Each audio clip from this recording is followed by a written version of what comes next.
Bonjour à toutes et à tous et bienvenue sur cette nouvelle vidéo d'interview du cercle de nos membres. Aujourd'hui, je suis avec Oriana. Salut Oriana. Salut Benjamin.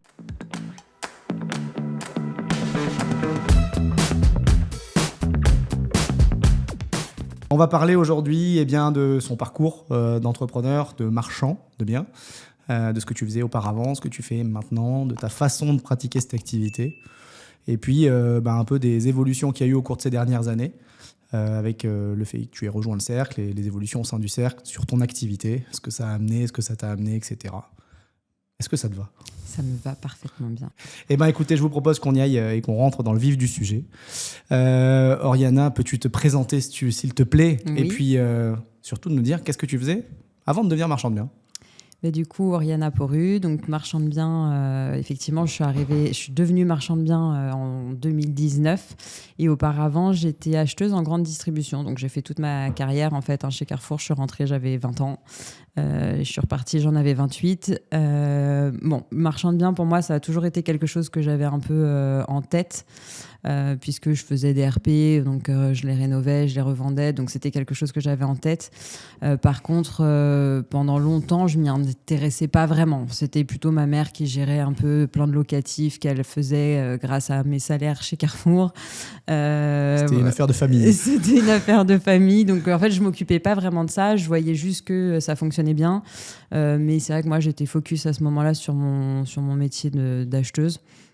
Donc, j'allais pas plus loin que ça dans le métier. Par contre, j'avais fait déjà des RP en réno.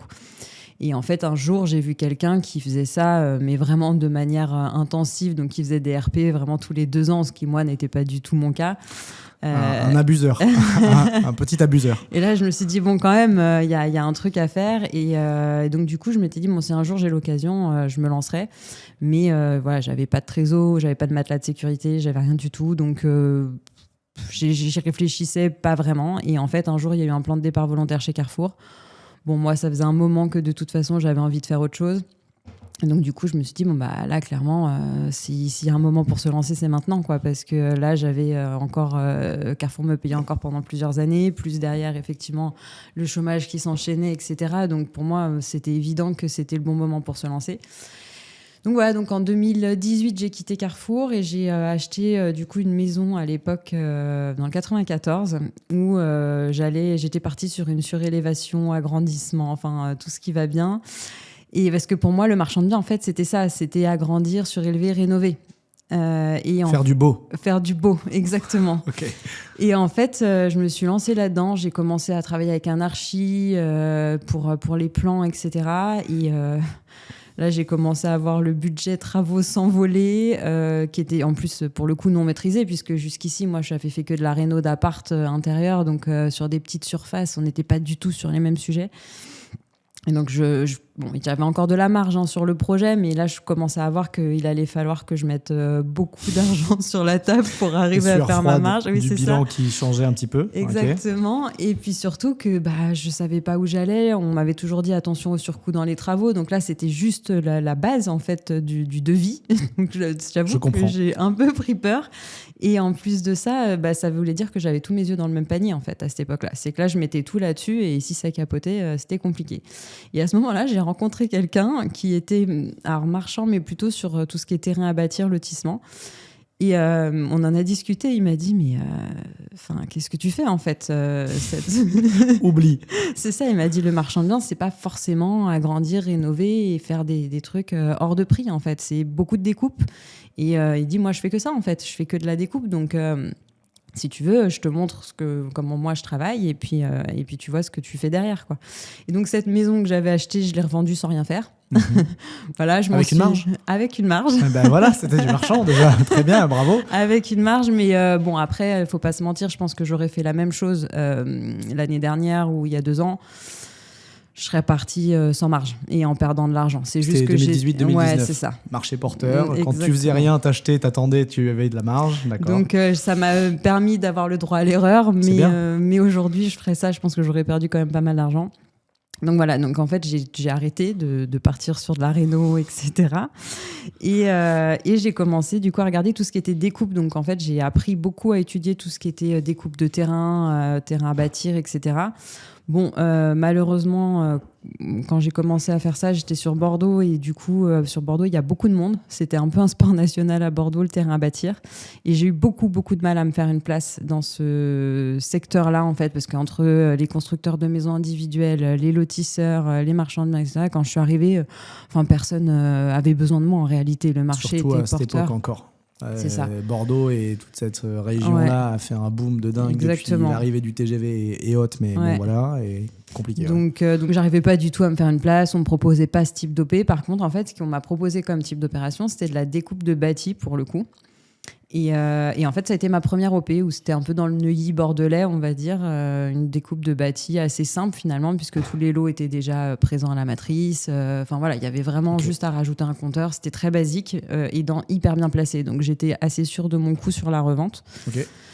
Donc ça a été ma première opération finalement qui consistait en une découpe, mais du coup pas de terrain comme on m'avait appris. Et au final, je me suis rendu compte que les OP qui venaient à moi, c'était quasiment que du bâti tout le temps. Donc ouais, je suis partie plutôt dans cette direction-là, sachant qu'en plus c'est quand même quelque chose sur lequel moi je me projette plus que sur du terrain à bâtir. Terrain à bâtir, il y a quand même des spécificités derrière. Quand on fait un terrain à bâtir, il faut quand même bien réfléchir à l'implantation de la maison qu'il va y avoir dessus, par exemple. Ouais, ça, j'ai un truc que je n'arrive pas, même si j'en visite régulièrement, je vois le terrain, je me dis non, là, jamais une baraque. En fait, si. Voilà, exactement. Et donc, c'est quand même un très particulier, je trouve, comme métier. Si on n'a pas été un peu dans la construction, etc., je pense que c'est quand même vite casse-gueule comme secteur. Mais après, voilà, ça s'apprend, c'est comme tout le reste. Mais je pense qu'il faut en voir un paquet et prendre l'habitude de faire ce genre de choses pour vraiment être bon sur le terrain à bâtir. Sur le bâti, pour moi, c'est différent. Il y a plein de techniques différentes sur le bâti qui peuvent s'appliquer pour réussir à valoriser en fait le bien. Donc pour moi, par exemple, le bâti, ça peut être acheter du louer, vider et revendre vide. Ça peut être découper, rajouter des mètres carrés à exploiter des surfaces qui sont pas exploitées aujourd'hui. Enfin, il y a plein de choses qui peuvent valoriser en fait du bâti sur lesquelles moi je vois beaucoup plus facilement, le potentiel que sur du terrain. Donc voilà en fait, et donc ça a été ma première OP qui était en 2019. Donc à ce moment-là, j'étais pas encore dans le cercle, et donc c'était cette personne qui m'avait formée en fait un peu au métier de marchand, etc. Mais lui, comme je le disais, comme je te dis, qui était très spécialisé plutôt lotissement, terrain à bâtir, qui moi me convenait un peu moins. Et donc, en fait, je commençais un peu à me dire, ouais, mais en fait, là, moi, ce que j'ai envie de faire, c'est plutôt du bâti. J'avais pas trop de personnes à qui parler parce que les marchands de biens à Bordeaux, ils me parlaient pas franchement. Enfin, je savais pas trop. J'avais pas de personnes. T'en connaissais, tu en voyais, t'en rencontrais ou même pas, ou tu sais pas franchement, trop pas trop parce que. Le truc typique, c'est que tu parles à des gens, ouais, mais j'ai déjà le marchand de biens, il y a machin, voilà, t'as son nom.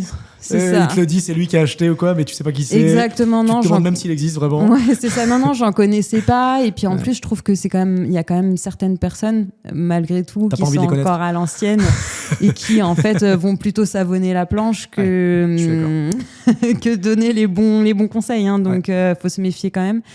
Donc voilà. Donc c'est comme ça que j'en suis un peu venue à me dire que le cercle pouvait m'aider. Surtout que quand même en 2019, du coup, quand j'ai voulu me lancer, j'avais cherché une formation de marchand de biens, il n'y avait rien à ce moment-là. Ouais, okay. En 2018-2019, il n'y avait vraiment rien sur le marché, j'avais cherché. Et donc du coup, c'est vrai que c'était un autre membre du cercle qui était déjà membre qui nous avait parlé en fait du cercle. C'est qui ? Arnaud Cotigny. Ah, salut Nono. Salut Arnaud si tu regardes cette vidéo. On l'adore. Ouais. Et en fait, du coup, il nous en a parlé. Donc après au départ, pas forcément un besoin immédiat en fait, donc ça reste quelque chose pareil qui est un peu en suspens, sauf que moi effectivement j'avais vraiment besoin de m'entourer plus, de poser toutes les questions que j'ai à poser, d'avoir des sons de cloche différents. Pour moi c'est hyper important de pas se fier à une seule et même personne, parce qu'en fait elle n'a pas forcément toutes les infos, elle n'a pas le même œil, la même vision, donc pour moi c'est hyper important, et c'est comme ça que j'en suis arrivée du coup à rentrer dans le cercle en 2021 du coup. Et effectivement, ça a débloqué beaucoup de choses, parce que finalement, pouvoir poser ces questions et avoir des réponses très rapides sur des choses qu'on maîtrise pas forcément, c'est quand même hyper intéressant. Être entouré de gens qui, techniquement parlant, sont bons, ça aide. Être entouré d'autres personnes qui parfois vivent les mêmes complexité. Ouais, c'est Dis-le, ça. galère. Galère que nous, ça aide aussi. Enfin voilà, on se sent beaucoup moins seul. C'est vrai qu'il y a quand même des périodes dans le marchand où pendant, moi, ça m'est déjà arrivé, pendant 6 ou 7 mois, j'ai pas touché une seule opération, quoi. Je m'en rappelle, on en avait discuté une fois. Ouais. On va en parler du. C'est ça, et 6 ou 7 mois où on est tout seul dans son coin à se dire mais en fait c'est moi qui sais pas faire, enfin qu'est-ce qui se passe, voilà. Et d'autant plus qu'à l'époque, je me rappelle, je faisais des offres et en fait j'avais toujours des marchands qui faisaient des offres, mais des fois c'était 50 ou 100 000 euros au-dessus de moi. Et je me disais mais comment ils font pour s'en sortir? Et en fait je pense qu'effectivement je manquais d'expérience à ce moment-là et qu'en fait ils avaient des techniques que moi je connaissais pas. Et donc, ça leur permettait en fait d'aller peut-être plus haut parce qu'ils allaient être plus rapides. Par exemple, moi, je commençais ma commercialisation que quand j'étais passée à l'acte authentique. Ouais. C'est vrai? Ouais. Qu'est-ce que c'est que ça? Non, mais c'est sûr. En voilà. fait, ça peut faire la différence. Au moment où tu achètes, tu gagnes 6-8 mois de portage. C'est ça. Tu gagnes, moi, j'aurais jamais osé 8%. mettre les conditions suspensives comme on peut le faire aujourd'hui pour pouvoir pré-commercialiser, etc. En fait, j'étais trop timide. Je voulais absolument les opérations. Donc, en fait. Mettre du délai, mettre même des conditions de financement. Peut-être que je sais qu'il y a plein de marchands qui disent moi, je mets aucune condition de financement. Je suis marchand, je suis pro. C'est ça. Je mettais aucune condition de financement, pas de délai. J'achetais en 3 mois et puis je commençais ma commercialisation. Tu galérais, quoi. Et voilà, mais après. Non, c'est une façon de faire. C'est ça. Ça marchait, mine de rien, ça marchait un peu quand même. Ça marchait un peu, mais je pense que du coup, effectivement, je prenais plus de risques que les autres. Et donc, du coup, ça me permettait pas d'aller aussi haut parce que forcément, plus de risques, je faisais des offres plus basses pour mesurer en fait, ce risque, en fait. Donc voilà. Donc, en tout cas, le cercle, c'est vrai qu'elle m'a levé pas mal de choses sur la manière, en fait, de voir le business, de mettre en place en fait ces offres d'achat. Après, il y a aussi autre chose pour moi où le cercle c'est hyper important, c'est que ça enlève aussi des limites de budget. Moi, à l'époque, effectivement, quand j'allais voir des apporteurs d'affaires, je leur disais, moi, coût de revient max, 600, 700 000, parce que je faisais mes calculs avec mes apports, d'avoir tant d'opérations par an, etc., où je me disais, il faut pas que j'aille au-dessus, sinon, j'en fais qu'une par an, en fait. Et du coup, je veux pas, c'est trop risqué, etc. Surtout si tu devais attendre de les acheter pour les commercialiser, puis pour les revendre, voilà, ouais, ok.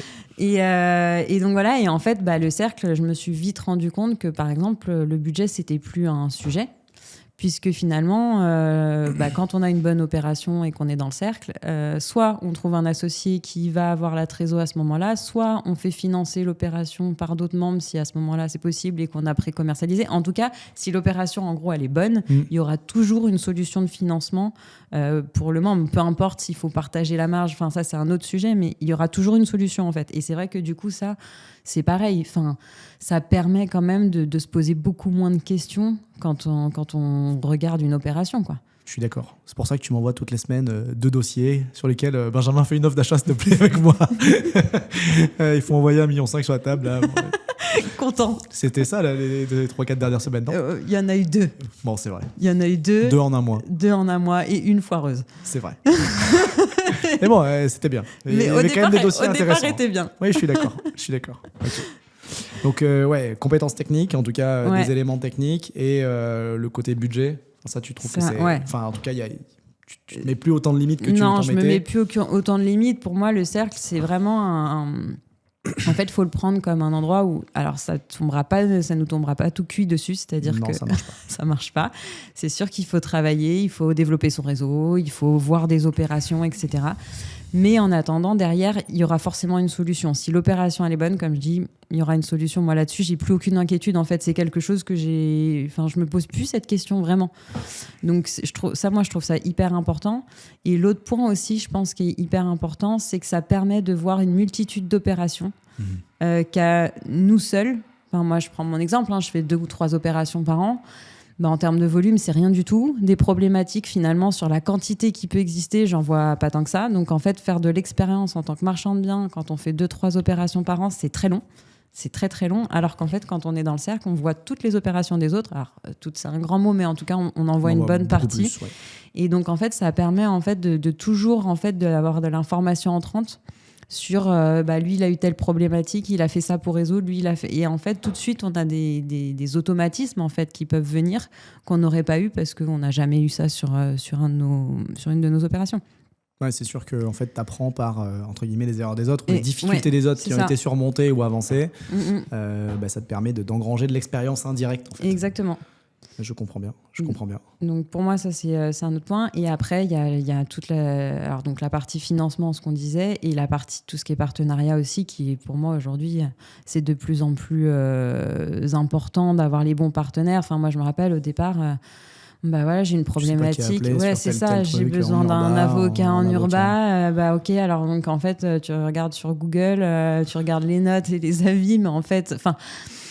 Ça, c'est pas forcément ça. Alors, il y a des fois, c'est dans notre réseau et parfois pas du tout. Et en fait, une fois qu'on a trouvé une personne, en fait, on s'aperçoit qu'elle peut pas nous accompagner ou en tout cas pas de la manière dont on souhaite ou alors avec des tarifs qui sont complètement délirants. Enfin, donc, c'est vrai que ça, pour moi, c'est aussi un point fort du cercle. C'est qu'aujourd'hui, alors, on n'est pas obligé de passer par les partenaires que le cercle met en place. Et ça, c'est aussi bien parce que ça nous enferme complètement.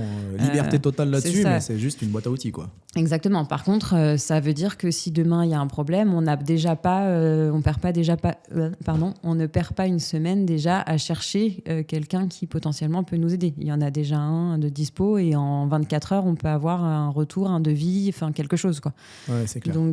Donc ça, pour moi, ça fait partie aussi des points qui sont hyper forts dans le cercle, quoi.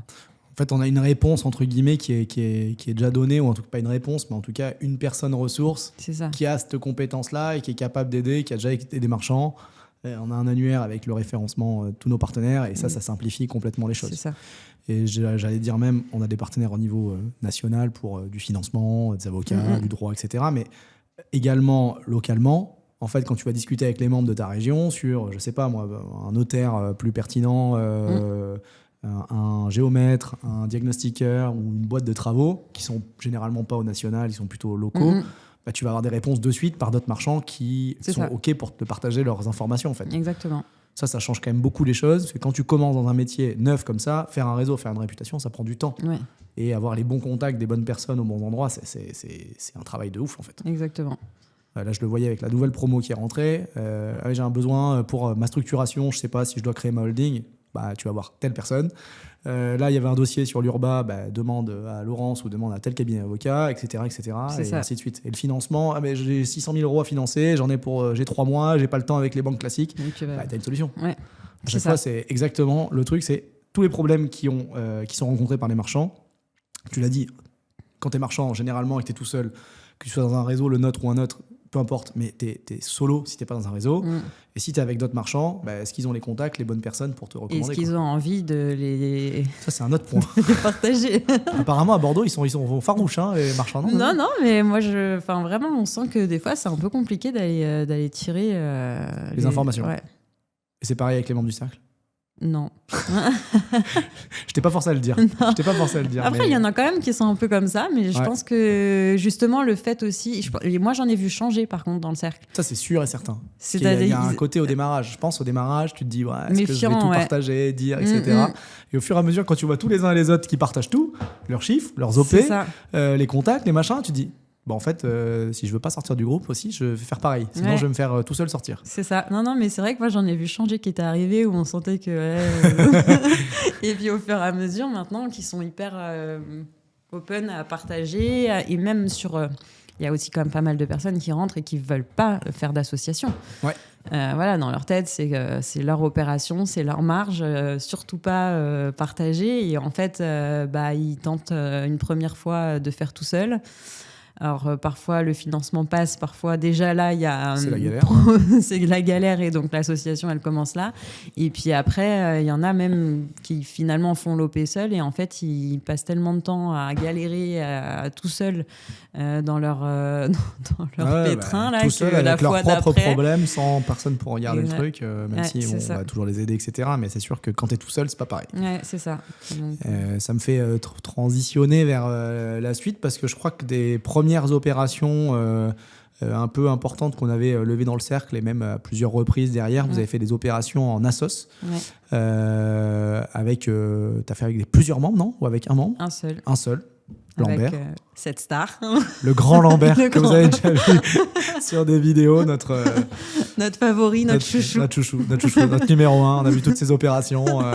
Il nous montre toujours ses opérations. Il a fait l'interview. Mais du coup, première opération en assos. Ouais. T'avais déjà fait une opération en association avec quelqu'un? Bah, moi, j'ai toujours fonctionné en association, mais du coup, avec quelqu'un que tu connaissais, que je connaissais. Des gens que tu connaissais pas, ou en Jamais. tout cas sans direct relation, amis ou Non, proches jamais. par champ, que dalle. Jamais. Comment ça s'est fait? Qu'est-ce qui s'est passé? Et pourquoi vous êtes Alors, vous avez fait cette assos? comment ça s'est fait? Je sais qu'à l'époque, il y avait, alors, c'était il y a longtemps, il y avait un groupe WhatsApp de mémoire. C'est ça, hein? Probable, je Il sais y pas. avait- Vas-y, finis, je te dis si c'est vrai, mais oui, c'est Il y avait probable. un groupe WhatsApp, il me semble, où justement on recevait des demandes de membres, parce qu'à l'époque on faisait pas tout ce qui était club deal et tout ça, ça n'existait pas. Et en fait, quand il y avait un membre qui avait une OP et qui cherchait Même, je pense que ça s'était une passé association. sur le groupe Facebook du Cercle Direct. Non, je crois pas. C'était un groupe WhatsApp, il me semble pas. Bon, bref, peu importe. Mais mais voilà, en tout cas, on avait des fois il y a tel membre qui a tel OP. C'est probable aussi. Ouais, il cherche à s'associer. Enfin, c'était quelque chose comme ça. Et en fait, j'avais vu le message passer. Et en fait, c'était la ville à côté de celle de là où j'ai grandi. Ok. Donc, dans le 91, moi aujourd'hui, j'habite à Bordeaux. Et en fait, quand je vois le secteur, je me dis, bon, bah ça, pour le coup, je peux l'analyser quand même assez facilement. Je connais bien le secteur. Donc, T'avais un élément quand même de réassurance. Exactement. Le secteur. Ouais. Oui. Et donc, du coup, je regarde, je pose tout ça sur un papier, je me dis, ouais, c'est pas mal, etc. Et du coup, c'est comme ça qu'on est parti sur la première association où finalement, donc Lambert, à ce moment-là, je sais plus s'il avait fait des opérations avant ou pas, je me rappelle plus. Je pense qu'il avait déjà fait une opération où il était en cours en fin de Ouais. l'affaire. En tout cas, c'était à ce moment-là, le démarrage. Ouais. C'était son envol. C'est ça, c'était. Je l'ai aidé, c'est grâce à moi. On les dira. Non, mais en fait, son sujet à ce moment-là, c'était un projet assez gros. C'était plus gros en termes de montant que ce qu'il avait fait et l'habitude de faire. Exactement. Et en termes de trésor, je pense que lui, il voulait répartir son risque et du coup, voulait pas mettre autant de trésor sur cette opération-là. Ouais. Donc, en fait, c'était là où on s'était entendu, c'était qu'on avait mis des apports, du coup, pas égaux à la marge perçue à la fin. D'accord. Pour justement, c'était ce qui lui manquait à ce moment-là, quoi. Donc vous arriviez pour financer et pour rassurer sur le financement. Exactement. Vous êtes allé chercher du financement en parallèle. Ouais. Lambert, c'est ce qu'il avait besoin. Par contre, lui, il était sur place. C'est lui qui avait trouvé l'opération. Ouais, et qui a fait qui tout le gérait. l'opérationnel. Franchement, pour le coup, je recommande Lambert en tant qu'associé. Parce que, non, mais c'est vrai que sur la partie opérationnelle, c'est quelqu'un on n'a pas besoin d'être derrière ses fesses. Voilà, il a géré sa partie. Moi, je faisais toute la partie administrative à distance parce que ça, c'est gérable. Ouais.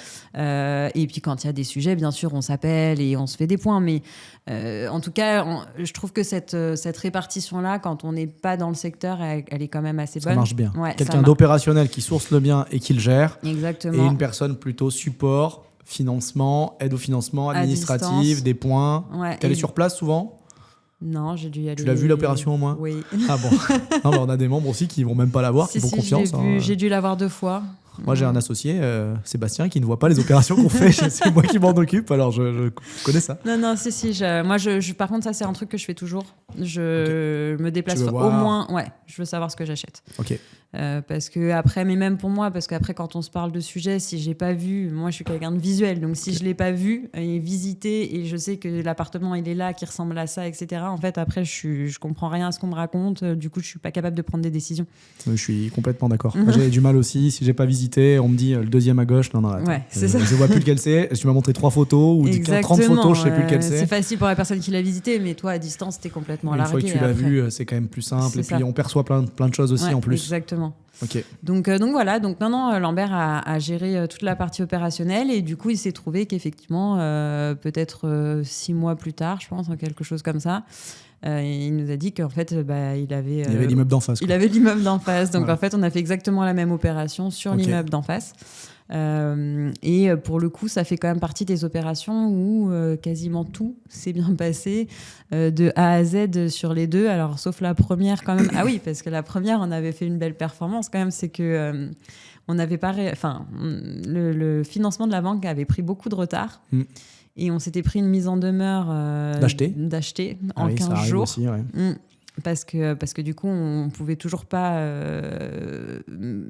prouver en fait aux vendeurs qu'on allait avoir le prêt. Et en fait, il nous a mis en demeure d'acheter en 15 jours. Donc, en fait, on s'est retrouvé à payer l'immeuble comptant. Et ça, c'est une anecdote rigolote a posteriori. Maintenant, ça fait pas rire. Sur le moment, c'est moyennement drôle. Ouais. Mais je crois que c'est toi qui as mis les fonds. Enfin, voilà, Ah, pas que moi. Non. Ouais, là, pour le coup, on était vraiment... Tous full. Tous full. Vous avez pris tout l'argent qu'il y avait partout, tous les tiroirs. Mais je crois que je m'en pris. rappellerai toujours parce que moi, j'étais en vacances au ski et je passais mes journées à faire des allers-retours entre la banque, le notaire, les deux, du coup, ma banque, celle du prêt pour l'OP et le notaire. La Keisha, bonjour la Keisha. Coucou. Mais voilà, et en fait, les vacances, je les ai passées à ça. Parce que fallait justement récupérer et puis débloquer des comptes qui normalement devaient pas l'être, enfin que des trucs comme ça, quoi. Donc, justifier pourquoi on fait vite des virements d'un côté à l'autre. C'est ça. Et là, en fait, encore là, il y a pas plus tard qu'aujourd'hui, j'étais en train de regarder les trucs et en fait, ça a fait des micmacs dans tous les sens. Enfin, c'est l'enfer derrière en termes de comptabilité, quoi. Enfin, mais voilà, ça fait partie des choses pour ça aussi qui que c'est bien d'être associé, parce que si t'es pas associé là, et que t'as pas les fonds, et tu l'as dans l'os. C'est ça. Mais voilà, mais c'est un truc qui, ça c'était en 2023, je crois qu'on a dû faire l'achat comptant. Et on est en 2025 et je suis encore en train de regarder parce qu'il y a des trucs qui... T'es lente, hein. Ouais.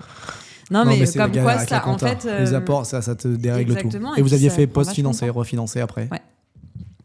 Oui, ça le problème. Quand l'opération est finie, elle n'est pas vraiment finie, quoi. Oui, ça arrive encore.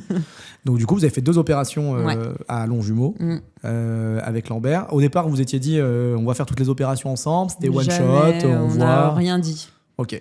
On n'a rien dit du tout. C'est peut-être mieux, plutôt que de se promettre la lune et les monts et merveilles. Moi, tous ceux que j'ai vus faire ça, ça se passe mal, en fait. Moi, je dirais pas tous, mais je dirais qu'il y a une grande majorité.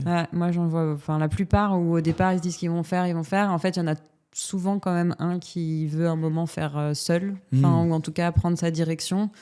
Et c'est là où ça se passe moins bien et c'est dommage. Donc c'est vrai que se laisser la liberté, et puis en fait on n'est pas obligé. C'est ça en fait, surtout quand on se connaît pas forcément au démarrage. Si on est déjà amis ou on se connaît, on a déjà fait des opérations de marche ensemble, pourquoi pas. Mais c'est vrai qu'au démarrage, on commence par une OP, c'est un peu opportuniste et c'est un peu qui a la compétence ou qui a l'argent ou l'historique bancaire, etc. Puis ensuite ça se passe bien, donc pourquoi pas un deuxième, et puis peut-être après de réfléchir sur du long terme ou du moyen terme au moins. C'est ça, mais il y a cette idée-là. Après, je pense qu'il y a quand même pas mal aussi de personnes où finalement, je trouve ça bien aussi, le cercle là-dessus, c'est qu'on peut juste aider certaines personnes à prendre leur envol, en fait, un peu comme on disait. Alors, c'est un grand mot parce que ça fait... dans un sens comme dans l'autre, en fait. Oui. C'est qu'en fait, quand il y a un besoin, c'est ça. Il y a un moyen de répondre, soit en étant financeur, soit en étant financé. Exactement. Et en fait, ça permet, dans un sens ou dans l'autre, moi, typiquement, je sais qu'aujourd'hui, ça me permet aussi d'aller sur des opérations plus importantes que ce que je faisais avant. On ne peut pas dire que ça me permet de prendre mon envol, mais ça me permet de faire des projets plus gros.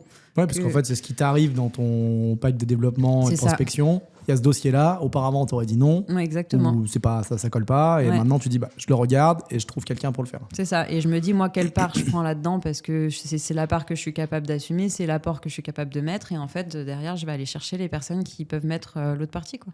Ok, très bien. Et ça permet aussi de travailler plein de secteurs. Et ça, je trouve que c'est quand même top aussi en termes de risque.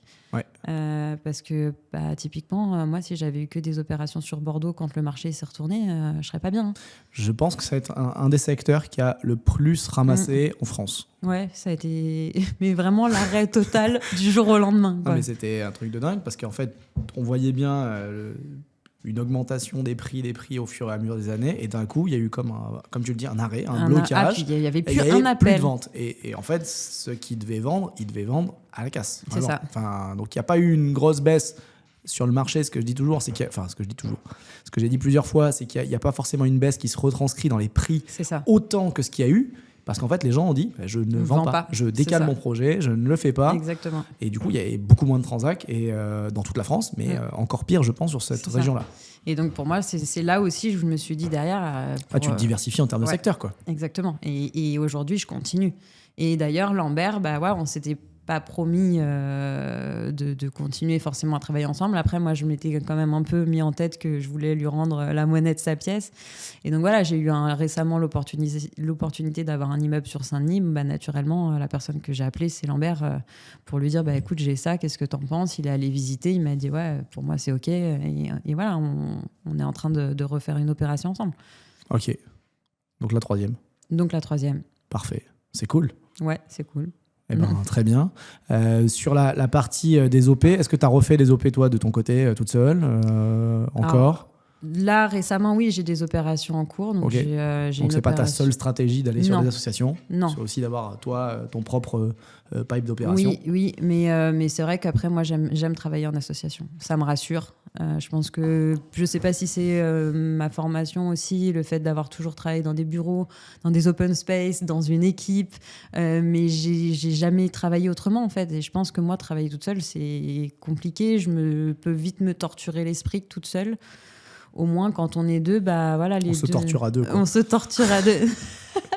Non, mais je trouve, il y en a toujours un, en fait, normalement, qui voit le côté... voilà, il y a parfois, nous, on finit par être trop dans la tête dans le guidon et on voit plus, en fait, les solutions. Alors que quand on est deux, il y en a un qui va dire « Ah, mais au fait, ça m'est déjà arrivé plein de fois. Il y en a un qui sort une grosse merde et que moi j'étais passée complètement au travers, soit à l'inverse qui trouve une solution miracle à un truc voilà. Et en fait souvent dans les associations c'est ça qui est hyper intéressant, à réfléchir et à brainstormer sur les opérations. Et même ceux qui veulent pas s'associer, juste le fait typiquement de faire regarder le dossier par quelqu'un d'autre, de le faire visiter par quelqu'un d'autre, un autre membre, mais qui a ni intérêt à te dire c'est bien, ni intérêt à te dire c'est pas bien, en fait, on s'en fout. C'est juste un avis honnête, ça donne en fait des pistes et des éléments, quoi. Exactement, ouais. Quand on visite des OP, j'étais encore là en visite sur une OP de certains membres du côté de La Rochelle, mais j'ai vu un bien, j'ai dit là il faut, à mon avis, je découvrais le bien, j'ai dit ça, si tu fais pas le minimum de travaux pour ouvrir, faire un plateau, qu'on voit les volumes, je pense que tu vas avoir du mal à le vendre. Et en fait, il me dit, je pensais pas. Et puis en fait, en discutant avec un autre qui était là, et c'était la première fois qu'il le voyait, même avis. Et en fait, ces petits changements-là peuvent faire la différence sur des opérations, vendre plus vite ou pas, ou des fois, peut-être, c'est pas la meilleure idée, mais juste avoir une autre perspective sur les dossiers et sur les opérations, quoi. Et c'est vrai qu'aujourd'hui, le cercle... là, par exemple, je suis en train de regarder une opération. Je me suis inscrite à des ateliers dans le cercle parce que, pour le coup, j'ai beaucoup de mal à analyser le prix. Alors, j'ai une idée du prix de revente, mais il n'y a quand même pas beaucoup de biens comparables dans le secteur. Donc, j'y vais un peu à tâtons. Et donc là, j'ai décidé de mettre ça dans tous les ateliers, de faire l'ensemble des ateliers qui peuvent concerner l'opération. Donc, l'analyse secteur, parce que pour le coup, j'ai besoin d'avoir un avis extérieur parce que je suis plus objective. Moi, ça fait... C'est normal, en fait. Parce que quand tu as fait longtemps, tu as travaillé sur un secteur, en fait, il y a plusieurs choses. Il y a déjà, si tu connais ou pas le secteur, je sais pas si c'est un secteur que tu connais. Non, pas spécialement. Non, quand tu le connais pas, des fois, tu as moins d'a priori. Mais ceux qui le connaissent, des fois, ils ont un a priori, soit à la hausse, soit à la baisse, au contraire. Et en fait, de revenir sur des datas factuelles, des éléments chiffrés. Et après, on prend pas en compte. Mais c'est un avis. C'est un avis, consultatif, ça donne une indication. Exactement. Et on va dans les ateliers par les photos, les vidéos, l'emplacement, un regard sur la typologie de bâti, etc. Donner un avis sur... C'est plutôt au-dessus de ça, en dessous de ça, plutôt plus bas. Est-ce qu'on veut se sécuriser vraiment beaucoup? Est-ce que non, ça semble OK?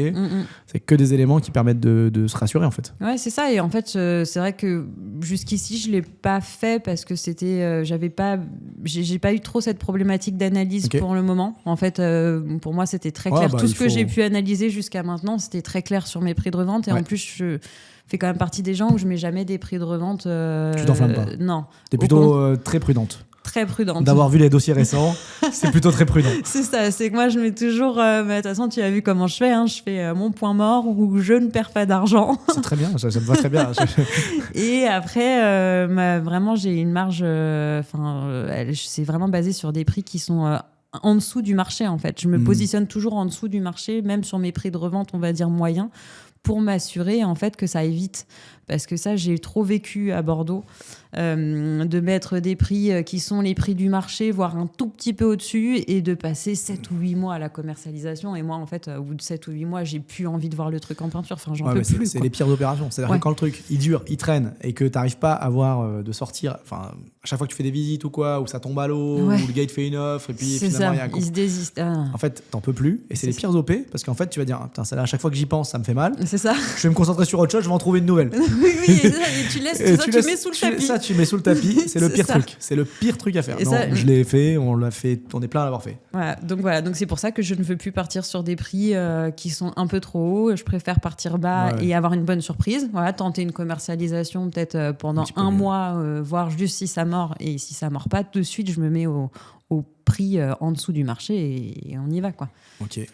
Ah ouais, très bien. Je me rappelle d'une discussion avec Seb, là, ça m'avait... Il avait dit quand le marché il monte, on peut se permettre de se mettre au-dessus et d'anticiper la continuité de la hausse.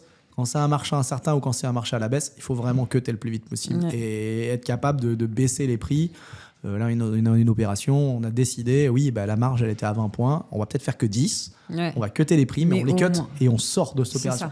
Parce que le problème, c'est que sinon, on traîne, on grille le bien, on se fait défoncer en frais bancaires. C'est ça. Et voilà. Et puis moi c'est pareil, ça c'est un truc que j'ai retenu. Quand je suis justement cette maison dans le 94 que j'avais acheté pour surélever, etc. Et la personne m'avait dit vaut mieux que tu te coupes une main qu'un bras, quoi. C'est mieux.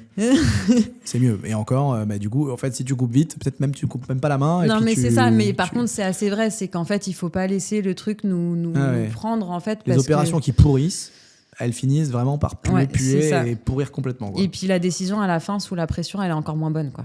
Ouais, c'est sûr. Quand il y a trop de pression financière ou quoi, ou alors on a racheté une OP, mais du coup, il faut quand même que cette OP-là sorte parce que la banque, elle nous demande des machins, nanana. C'est là où on fait n'importe quoi, en fait. C'est là où on accepte des offres qui sont pas forcément bonnes ou des acquéreurs qui sont pas bons. C'est vrai aussi. Parce que du coup, on se dit, c'est les seuls qui m'ont fait une offre, go, alors qu'en fait... c'est on va perdre 3, 5, 6 mois, 8 mois, 10 mois. C'est ça. Et pareil, ça aussi, pour moi, ça c'est un truc, les acquéreurs, ça c'est avec l'expérience, pour le coup, des acquéreurs que je sens pas, je leur vends pas. Ouais, ça, maintenant, c'est mon truc. On est d'accord. Parce que sinon, ça nous dure 2-3 ans. Ils ont toujours un truc qui vont pas. Les acquéreurs qui sont pas contents. La dernière fois, je me suis connecté. Enfin, je m'y connecte pas toujours, mais là, la signature notaire, je m'y suis connecté. J'ai senti que ça puait. Donc, je lui ai dit direct. Je lui ai dit, si vous voulez pas acheter, moi je veux pas d'emmerde, je veux pas d'embrouille. C'était comme ça, en l'état, vous l'avez vu comme ça, et si ça vous va pas, on arrête là. C'est ça, parce qu'il commence à dire oui, mais si. Voilà. Nous, on a eu ça sur un diagnostic, une loi Carrez. C'est pareil. C'était une loi Carrez. C'était un diagnostic électrique. Là. Il y avait une anomalie. C'était une loi Carrez où il nous disait qu'il n'y avait pas les bons volumes. On leur a dit, on n'a pas encore signé l'acte authentique, faites passer votre diagnostiqueur pour vérifier la Carrez. Il y a encore le temps de corriger. Non, il ne voulait pas. Donc en fait, on voyait très bien le truc arriver, on lui aurait vendu, il est passé l'acte, il aurait fait passer son diagnostiqueur. Et là, il pose problème et on en a pour des années de procédures, des machins. Donc en fait, ce jour-là, on lui a dit on ne vous vend pas, on arrête tout, on ne vous vend pas et on est sorti. Okay. Et ça s'est arrêté là. Je pense que des fois, c'est une sage décision. C'est ça. Travailler avec des gens comme ça. Par contre, c'est au départ, on n'a pas cette approche-là, quoi. On veut vendre, c'est notre première opération, il faut que et on est prêt à accepter beaucoup de choses. Moi, j'en faisais partie.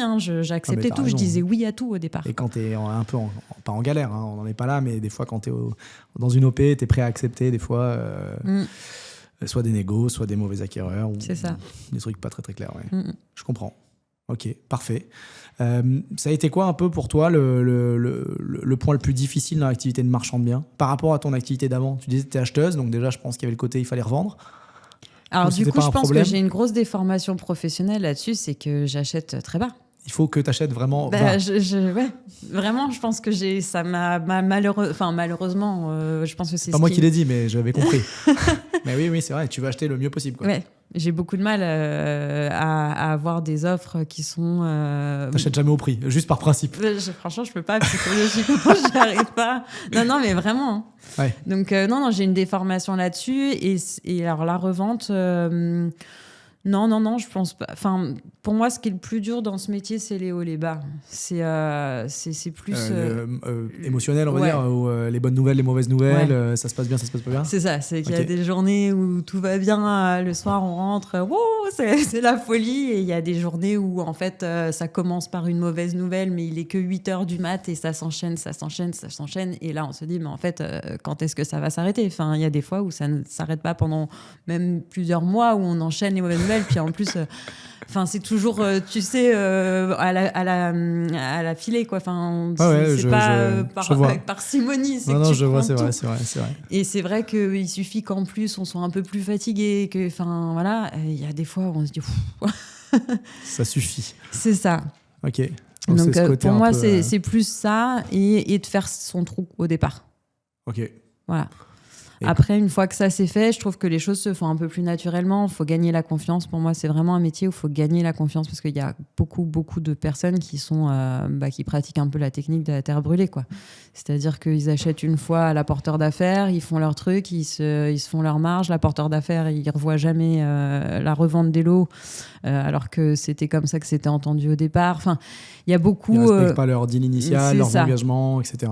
Et en fait, je pense que ça c'est vraiment une des clés aussi pour avoir un réseau fiable qui revient régulièrement, qui pense à vous, aux marchands de biens, en tout cas quand ils ont des opérations. Moi, c'est la partie sur laquelle j'ai eu le plus de mal à faire ma place, c'est celle-là. Quand tu dis faire ta place, c'est-à-dire que pour toi-même avoir cette position ou ce positionnement, ou pour que justement il y ait les résultats? C'est plutôt le côté toi pour te positionner ou pour avoir les résultats? Ah non, pour avoir les résultats. Ouais, ok. Je pense que c'est la partie la plus difficile, la plus longue. Parce qu'en fait, tu peux vraiment faire preuve de crédibilité et montrer la crédibilité quand tu as fait. Et quand tu as fait avec cette personne-là, et c'est du coup beaucoup plus difficile tant que tu l'as pas fait. C'est ça. Enfin, la première OP, pour moi, c'est la plus dure à avoir parce que, bah oui, il faut que la personne ait confiance, etc. C'est sûr. Et après, mais même après, moi, j'ai eu beaucoup de mal à entretenir. Enfin, j'ai mis beaucoup de temps. Je pense que je me suis un peu trompée aussi dans la manière de faire. Aujourd'hui, je me rends compte, parce que moi, j'étais tout le temps sur le terrain, j'étais tout le temps dans les agences. Je me rappelle de discussions, il y a un moment où on parlait un peu de prospection, je sais plus, quand c'était en Workday ou quoi, après, c'est comment tu t'organises, etc. Tu me disais, bah, toi, en gros, c'était toutes les semaines, enfin, quand il y avait... Tout le temps. Attends, je vais pas te dire une bêtise, mais tu me disais, je crois, tous les 2 mois, je faisais la tournée Exactement. de tous les agents, l'apporteur. Bah, en fait, oui, ça tournait toutes les semaines, mais j'étais tout le temps sur le terrain, en fait. J'étais tout le temps en agence, tout le temps en visite, tout le temps dehors. Et en fait, je pense que j'ai perdu beaucoup de temps avec ça. Alors, ça me sert aujourd'hui, parce qu'aujourd'hui, tout le monde me connaît. D'accord. C'est-à-dire que, voilà, là, je fais un événement au mois de novembre sur Bordeaux. Et ben, en fait, sur les invités que moi, j'ai pas invités, que d'autres personnes ont invités, j'en connais plein, en fait. Et ils savent très bien, quand j'ai envoyé le mail d'invitation, enfin de confirmation d'invitation, en fait, ça les a fait rire parce qu'ils s'attendaient pas à ce que ce soit moi derrière, finalement, puisqu'ils ont été invités par des personnes interposées. Et en fait, je me rends compte que finalement, mon réseau aujourd'hui, il est très important. Et en fait, on me reconnaît, on me parle de moi parce qu'ils m'ont vu. Parce que c'est pas un coup de fil de temps en temps, ils mettent un visage, en fait, sur mon nom. Donc, ça me sert. Par contre, je pense que j'ai été trop loin. Et ça veut dire quoi quand tu dis que tu n'as pas été efficace, ou que tu en as fait trop, ou que c'était pas la bonne façon de faire? Je pense que déjà, je me suis perdue avec des personnes qui ne m'ont jamais rien apporté, que je continuais d'aller voir. Donc, je pense que peut-être au bout de 2 ans, quand la personne, elle te propose jamais rien, soit elle a déjà quelqu'un d'autre, soit elle comprend pas ce que tu cherches, soit elle a pas d'opération de marchand. Enfin voilà, c'est quelque chose qu'elle fait pas, elle fait que du particulier. Et puis il y en a qui font pas du tout d'opération de marchand. Mais en tout cas, le fait de faire des agences comme ça prend quand même beaucoup de temps. Enfin, il faut prendre la route, s'arrêter. C'était une vraie prospection physique, oui, en fait. C'était physique. Dans les agences. On n'était pas sur le terrain à repérer des biens abandonnés, des choses sur lesquelles faire des choses, mais sur les agences. Et qu'est-ce que vous avez? Rentrer dans toutes les agences de la ville et faire tel jour telle ville, tel jour telle autre ville, etc. Exactement. Sauf qu'après, en fait, ce qui me sert aujourd'hui aussi, c'est que ces personnes-là, elles ont bougé entre-temps. Donc, il y en a qui sont passées d'une agence à des réseaux comme Safety, comme IAD. Mais sauf que je les ai rencontrées en agence. D'accord. Et en fait, maintenant qu'elles rentrent dans leur réseau, dans d'autres réseaux, etc., elles parlent de moi. Alors que, voilà, moi, j'ai l'habitude de travailler avec elles, machin. Et en fait, c'était des personnes que je voyais pas, puisque moi, je faisais des prospections d'agences. Et donc, tout ce qui est Safety, IAD, tous les réseaux de mandataires, Tu les avais pas. Je les avais pas. Et donc aujourd'hui, ça me sert. Et en fait, on va dire, je suis crédible en fait sur le domaine du marchand de biens. Mais ça m'a coûté 4 ans de prospection physique et je pense que j'aurais dû m'arrêter avant et faire quelque chose. En tout cas, il y a eu un moment où j'ai pas pris le virage de maintenant ils me connaissent, ils voient qui je suis. Ouais. Je vais gagner en efficacité maintenant. Ça, je l'ai pas fait. C'est ça. Parce qu'en fait, je pense que c'est un réseau très silencieux des fois, mais qui est important de l'avoir. Tout le monde te connaît, etc. Mais peut-être, c'est vrai que c'était peut-être pas stratégique à un moment donné de se dire je prends ceux qui me ramènent le plus souvent et travailler avec eux pour bien retravailler les produits. Ceux-là, continuer de les voir mais d'aller les voir autres, physiquement. C'est un peu moins d'activation. C'est ça, c'est passer des coups de fil. Il n'y a pas besoin de se déplacer à chaque fois. Peut-être aussi, et ça, c'est quelque chose qu'on fait pas bien, je pense, en tant que marchand de biens, c'est de créer des événements. Enfin, c'est bête, hein, mais en fait, ça permet de regrouper à un instant T plein de personnes. Il y a un peu de travail pour l'organiser, donc en fait, mais quand on met tout bout à bout, là, tu vas avoir une centaine de personnes à un événement. Ça t'a pris la soirée de l'événement 3-4 heures, puis c'est peut-être pour l'organiser 2-3 semaines, ou j'en sais rien, mais ça marque peut-être plus. Ça marque plus, ça montre aussi, enfin là, ça permet, alors je suis pas toute seule à l'organiser, mais il y a les partenaires qui sont là, ça montre avec qui on bosse, enfin que c'est sérieux. Ça nous permet de mettre en avant ce qu'on a déjà fait, de présenter de manière visuelle en fait ce qu'on a déjà fait, parce qu'on n'emmène pas à chaque fois tout le monde sur nos opérations pour les visiter. Et puis en plus, autant quand on fait du beau, de la réno, oui, autant sur une découpe d'immeuble, emmener quelqu'un. Il le voit peut-être moins de façon évidente. C'est clair. Ça. Donc voilà. Mais oui, c'est. Je pense que ce côté d'événementiel et en fait, plutôt que ce soit toi qui te déplaces, en fait, que ce soit eux qui se déplacent, c'est différent en fait l'impact que ça a. Oui, c'est pas à faire tout le temps, mais peut-être une fois par an. Je pense que c'est pertinent, 1 à 2 fois par an. Il y a 2 ans à Paris, on avait fait un événement aussi, et c'est vrai qu'il y a eu beaucoup de monde. Et puis même encore maintenant, il y en a certains qui nous le disent, c'était vraiment cool ce que vous aviez fait. Et ça me marque parce que c'était un joli lieu, il y avait des personnes sympas, on avait sélectionné un peu les gens qui venaient. Oui, là c'est ça, en plus c'est que j'ai fait tout sur invitation, donc j'ai pas laissé les gens s'inscrire comme ils le souhaitaient, c'est que des personnes qui ont été invitées pour des raisons précises en fait. Pas tout venant, mais oui, parce que le problème c'est que c'est des événements gratuits. Et donc là, gratuit pour les participants. Oui, gratuit pour les participants, on est d'accord. Voilà. Mais du coup, effectivement, si on filtre pas, bien sûr. Là, on n'a pas forcément les meilleurs qui viennent, quoi. Il faut de la qualité, plus que de la quantité. Ok. Donc sur ce côté prospection, intéressant en tout cas sur le sourcing. Je pense que tu as une force là-dessus. Mais effectivement, c'est vrai que ton historique, on en était parti de là, d'acheteuse, fait que tu dois acheter toujours bien. Tu m'as souvent parlé aussi de les travaux, ça me fait peur, je sais pas faire, je sais pas gérer, etc. Mais je confirme. Hein. Est-ce que c'est un problème ?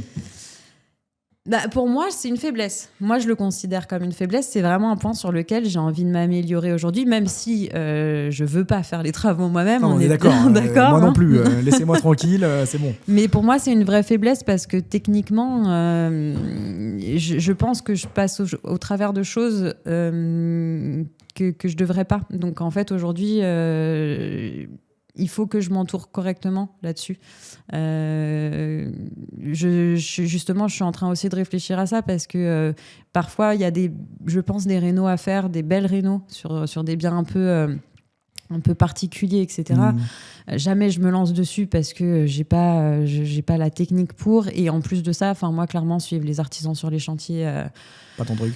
Pas mon truc du tout, vraiment, il y a toujours un problème, ils sont, classique, quoi. Voilà, classique, mais moi, ça c'est un truc qui m'amuse pas du tout. Alors, autant la prospection, j'adore, mais ça m'éclate vraiment parce que je pense que j'ai toujours eu l'habitude, même en tant qu'acheteuse, de le faire, donc voilà, mais alors les travaux, voilà, et vraiment, il y a des fois où on me pose des questions, je suis là, on sait jamais tout, en fait. Hein. Non, on sait jamais tout, et là, par exemple, j'ai un chantier en cours en ce moment, ils ont posé toutes les huisseries. Moi, je suis arrivée là, je regarde les huisseries, je me dis, ça va. C'est visuellement comme ça. C'est bien. Il n'y a pas d'eau qui rentre, ça se ferme. Ouais. Et en fait, là, il y a quelqu'un qui me dit, non, mais Oriana, il a tiré un cordeau entre les fenêtres. Il me dit, là, si je pose, en fait... c'était pas droit. Il me dit, on va avoir un problème, tout va être de travers, etc. Moi, ça, mais je vois pas. Ok. On délègue. Prendre un maître d'œuvre. Oui, c'est ça. Des gens qui connaissent. Exactement. Ça se fait. Mais du coup, j'ai quand même envie d'apprendre. Ouais, j'ai pas non plus envie de tout déléguer parce que ça veut dire aussi qu'on n'est pas capable d'avoir l'œil critique et de s'apercevoir de boulettes. Et en fait, quand on le sait, hein, si on repose tout sur quelqu'un d'autre, à un moment, y a aussi des erreurs qui sont faites de l'autre côté, même si la personne, c'est son métier, elle est professionnelle, etc. Il peut aussi passer au travers de choses et en fait, c'est à la fin du chantier, on s'aperçoit et puis là, faut tout recommencer, quoi. Non, c'est sûr que la confiance, c'est important, mais il faut trouver des partenaires de confiance, C'est ça. mais être capable d'avoir un minimum de contrôle et d'avis là-dessus. Et ça, pour moi, c'est aujourd'hui un sujet sur lequel je veux travailler et progresser. Ok, très bien, parfait. Sur les autres aspects du marchand, sur le financement, la structuration, etc., c'est des trucs que tu gères, ça te va bien, tu t'en sors bien? Oui, après, vu que je suis toute seule, que j'ai pas d'autres sociétés, que j'ai qu'un enfant, tout est assez facile en fait. Ouais, voilà, tout est assez simple pour moi, donc j'ai pas de vrai montage particulier que d'autres peuvent avoir parce que plusieurs structures, parce que voilà, donc. J'ai pas tout ça, mais par contre, effectivement, si au fur et à mesure, je me rends compte aussi qu'il y avait des choses que j'avais pas fait quand je me suis lancée en tant que marchande de biens parce que on n'y réfléchissait pas trop. Et là, en fait, justement, en parlant avec des partenaires du cercle, par exemple, la prévoyance. Ça serait pas mal, finalement. C'est ça. C'est quelque chose où jusqu'ici, je m'étais jamais posé la question. Et puis, plus les années passent, plus je me dis, ouais, mais en fait, là, demain, il m'arrive quelque chose. Qu'est-ce qui se passe, quoi? J'ai plus de revenus, je sais pas pendant combien de temps. Enfin, ça peut être très compliqué. Et ça aussi, c'est des choses, je pense qu'au fur et à mesure, le cercle m'apporte, c'est de prendre aussi du recul, d'avoir des moments aussi, comme les workdays, où on rencontre soit des partenaires qui nous ouvrent en fait des nouveaux sujets auxquels on n'a pas pris le temps de réfléchir. C'est ma partie, je me creuse la tête pour trouver des nouveaux sujets, parce qu'on en a vu beaucoup quand même. Mais oui. Ouais. Mais je t'aide un peu quand même, t'abuses. Je te les donne, les sujets. Presque. Mais non, mais c'est vrai que je pense que ça permet en fait de... Le cercle aussi, pour moi, ça c'est un vrai moment, les workdays et les séminaires, en fait, pour sortir la tête de l'eau, pour arrêter d'être dans notre quotidien. Alors même si des fois ça nous arrange pas de faire 3 jours, parce qu'en réalité le déplacement, c'est machin... quand même sympa, Beauvais. Beauvais, c'est génial, je recommande à tout le monde. Et l'hostellerie Saint-Vincent. C'est très bien. On se régale. On se régale. On passe des bons séminaires, on discute bien, on fait la fête. Non, mais c'est vrai que c'est un moment qui est hyper important finalement, parce que ça nous permet vraiment de sortir de notre quotidien, de s'ouvrir l'esprit sur d'autres techniques des fois. Moi, typiquement, Vire de Normandie, si j'avais été toute seule, jamais je regarde ce sujet-là. En fait, aujourd'hui... malgré tout, quand on me propose des secteurs qui sont dedans, je vais aller faire tourner... T'y penses au moins. C'est ça. Ouais. Et je vais aller faire tourner et je vais déjà regarder si on est loin ou pas d'une bonne rentabilité. Je comprends. Même si peut-être que je la ferai pas à la fin, ou que je dirais à quelqu'un, écoute, on m'a donné ça, moi je me vois pas faire ça, ou alors je vais m'associer avec des personnes qui savent faire. Pour le coup, sur un truc comme ça, moi c'est ce que je ferais. Mais en tout cas, j'ai aussi... En fait, j'ai l'impression que ça donne un peu toutes les possibilités d'analyse d'un projet. C'est-à-dire qu'on fait une découpe, on fait travaux, on fait pas travaux, mais on sait l'analyser, avec ou sans. On fait un projet, une réhabilitation totale, on sait la faire en Vire, on sait la faire en de Normandie. Enfin, tout est modélisable. En fait, on a à notre disposition tous les outils pour tout modéliser et optimiser au mieux nos opérations. En fait. C'est vrai qu'en fait, dans le cercle, on ne promeut pas une technique miracle, une technique magique. On est multi-produits, multi-secteurs. On est capable de tout regarder. Et on se prétend pas expert de tout, mais on a des experts pour chacune des thématiques. Exactement. Donc les bonnes personnes, les bonnes ressources, je dirais aux bons endroits et au bon moment quand on en a besoin, que ce soit sur les OP pour les modéliser, pour vérifier des prix, analyser des travaux, entend parler, ou des devis, sur du financement, sur de la structuration, sur le choix des partenaires, des associations. Et puis au fur et à mesure, en fait, c'est vrai qu'on a moi, entre 2021 et aujourd'hui, le cercle, ça n'a plus rien à voir. L'accompagnement qu'il y a dans le cercle, il a évolué. Il y a beaucoup plus de coachs, il y a beaucoup plus d'ateliers. En 2021, il n'y avait pas tout ça. C'était moins organisé, moins structuré. C'était un plus petit groupe aussi. Mais c'est vrai que ça a quand même beaucoup changé en termes d'organisation et de professionnalisation. Professionnalisation. Et en fait, je pense qu'aujourd'hui, alors on n'a pas encore tout, parce que de toute façon, les choses évoluent tout le temps. Donc, il faudra toujours faire évoluer aussi le fonctionnement du cercle, etc. Mais en tout cas, je pense que c'est quand même hyper intéressant aujourd'hui, quand on rentre dans le cercle ou quand on y est depuis plusieurs années, d'avoir tout le panel de ce dont on a besoin en termes d'outils, en termes de formation, en termes de coaching, en termes de partenaires. Enfin, tout est à notre dispo, en fait. Le gain de temps, il est juste dingue, en fait. Oui, c'est sûr que pour ça, c'est vrai qu'on essaie de combler tous les trous qu'il pourrait y avoir dans une activité de marchand et de faire en sorte de l'avoir le plus exhaustif possible pour tous les points.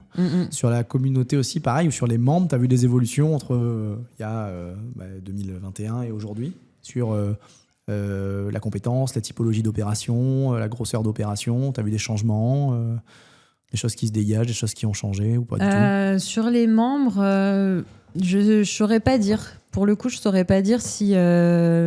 parce que finalement, oui, on a notre... on voit, en fait, moi, je travaille beaucoup avec Lambert, comme on en parlait, et les autres, si, je pense qu'au fur et à mesure, effectivement, on a des membres qui ont démarré avec des appartements à rénover, qui faisaient ça, de l'achat-revente de studios. Des petites opérations. Ouais, des petites Sans opérations. Sans que ça soit péjoratif, je exactement, le précise mais ici, des opérations, c'est très bien pour commencer. Exactement, et en fait de fil en aiguille aussi s'aperçoivent que en fait la petite opération donc qui était juste un appartement, en fait on leur propose un immeuble avec 5 fois le même appartement dedans, sauf qu'ils connaissent exactement à quel prix ils vont revendre cet appartement. Exactement. Et donc du coup ils n'ont pas plus peur d'aller sur des immeubles entiers qui comportent en fait cette surface multipliée par 5, quoi. Donc oui, ça on en voit. Moi j'en vois de plus en plus qui basculent sur des immeubles à découper. Je trouve qu'il y a des plus grosses opérations en termes de nombre de lots et de volume d'opérations globalement. Mais je trouve que ça reste quand même assez cohérent avec le niveau d'expertise des membres. C'est ça va. Des gens qui ont zéro expertise, ils vont aller sur lancer. des opérations plutôt simples, faciles, à montant plus réduit, ou trouver des associés. Il y a toujours des exceptions, des gens qui veulent aller sur gros, etc. direct, c'est OK aussi, mais il n'y a pas de problème.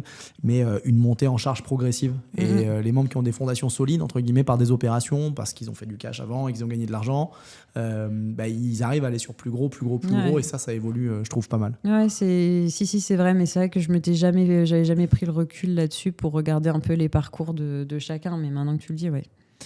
Et si on parle des membres, tu es référente de la région sud-ouest, Aquitaine au sens large, même un peu plus haut. Donc vous avez plusieurs missions et tâches, mais notamment en fait, d'animer des rencontres locales, des événements comme vous les faites là, des visites d'opérations, des journées ou des interventions pour de la formation complémentaire, et puis le suivi un peu des membres. Tu peux nous en dire un peu plus sur cette mission, ce poste, à quoi ça sert et ce que ça t'apporte ou ce que ça apporte aux membres aussi, s'il y a des retours là-dessus. Pour moi, c'est vraiment un moment clé. Enfin, je m'en suis rendu compte, donc ça fait que depuis avril que du coup, je m'occupe des membres dans le sud-ouest.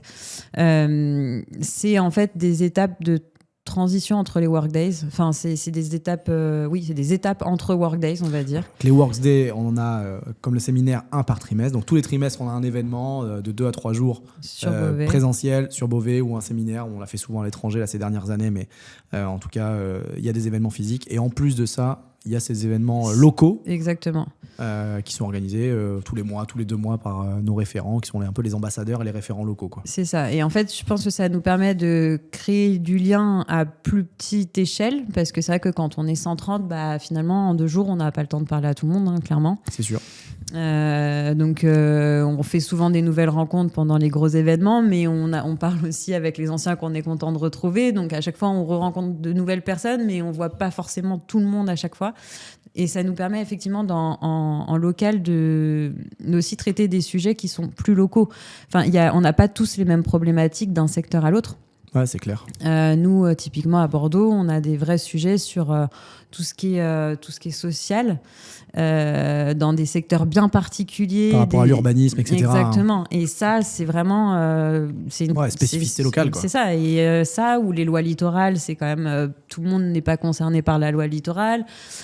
Donc, il y a quand même des spécificités qui sont propres à Bordeaux. On a aussi des communes où on sait que si on doit déposer une découpe, ça va être très compliqué. Mais ça aussi, c'est parce qu'on est du secteur qu'on le sait. Quelqu'un d'extérieur, il va se dire là, oui, ça c'est OK, il va déposer son truc. Et en fait, l'urbanisme, ils vont trouver tout ce qu'il faut pour pas faire. Je comprends.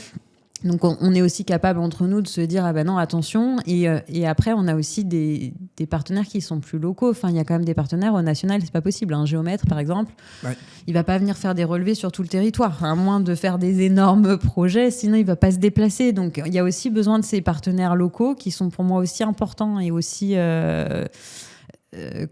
faut bien les choisir aussi de manière locale. Parce que c'est eux aussi qui vont alerter sur potentiellement là ta DP elle va avoir du mal à passer ou j'ai fait une DP il y a pas très longtemps sur la même ville, même typologie, voilà comment on a fait pour faire passer le projet. Et donc tout de suite en fait ils t'amènent aussi à présenter le projet de la bonne manière, que quelqu'un qui est pas du secteur qui va faire la même chose, il aura pas ce recul-là, il va poser le truc basique en respectant le PLU certes, mais sans anticiper ce que le potentiel retour exactement. Ou les problèmes. Ouais. Je trouve aussi les visites d'opération sur un même secteur. J'ai fait souvent en Ile-de-France, j'ai fait dans le sud, etc. De voir les opérations des autres personnes dans le même secteur, ça t'inspire et ça t'ouvre un œil. Et à l'inverse sur ta aussi, typologie de bien, sur ton secteur, qu'est-ce qu'on pourrait peut-être faire, des trucs que tu fais pas du tout, des trucs que tu as l'habitude de faire, tu vois que c'est ok, ça marche. Et ouais, donc ça, je trouve que c'est important aussi. Ou à l'inverse, de visiter des OP, et nous, ça nous est arrivé, où en fait, en visitant, moi, c'est par exemple des prix de revente, jamais j'aurais écrit ça. Ouais, ok. Jamais j'aurais écrit ça. Et après, ça me permet en plus de voir, moi ou d'autres membres, de se dire, ah bah, lui, il l'a tenté et ça marche. Ou ça marche pas. Bien sûr. Mais en fait, c'est de voir un peu ce qui est fait par les autres. Effectivement, la typologie de bien, les prix, comment il organise tout ça, comment il le fait. Et puis, si ça se passe bien ou ça se passe pas bien, peu importe. C'est ça. Voilà. Et en fait, ça permet de la prochaine opération qu'on nous propose dans le même secteur. Pareil, en fait. On se dit, on peut y aller, ça peut se faire, etc. Ok. Ouais, non, c'est bien. Ça me semble une force, en tout cas, d'avoir un réseau local. Typiquement, là, on regardait une opération. Moi, sur un secteur, je connais, mais c'est en Ile-de-France, mais je connais pas bien. Et j'ai appelé quelqu'un qui était à 1 kilomètre de là, enfin, même pas, un peu plus que ça. Mais, et puis, il me dit, bah non, les prix, là, c'est bon, c'est cohérent. Celui-là, il est un peu cher, mais ça, c'est bon. Et en fait, d'avoir des retours comme ça, de se dire qu'on peut appeler les gens sans qu'ils disent t'as piqué mon truc ou ceci ou cela, c'est quand même agréable et on se prend pas la tête et à réfléchir tout le temps des heures pour des choses très simples, quoi. C'est ça. Ouais. Bon, bah c'est bien. Tu animes bien la région sud-ouest, ils sont ravis. Ils nous le disent. Ils nous le disent à chaque fois. Et puis avec des événements comme celui qui arrive là, ça va être très cool aussi. Ouais, et puis je pense que ça va être aussi une force pour nous. C'est qu'aujourd'hui, dans le secteur, on nous connaît chacun de manière individuelle. Les personnes individuellement, même s'ils savent peut-être que vous êtes adhérents ou ça, membres mais d'un en réseau. fait, mais finalement, ils savent pas ce qu'il y a. Ils font pas le lien, ils savent pas ce que c'est. Et puis ils savent pas comment on travaille. Ils savent pas ce qu'il y a derrière. Ils savent pas que, typiquement, si ils choisissent de nous vendre à nous, par exemple, le financement, ce sera pas vraiment un sujet. Bien sûr, on va passer par une banque, il y aura un financement derrière, mais en tout cas, ils savent que on trouvera une solution.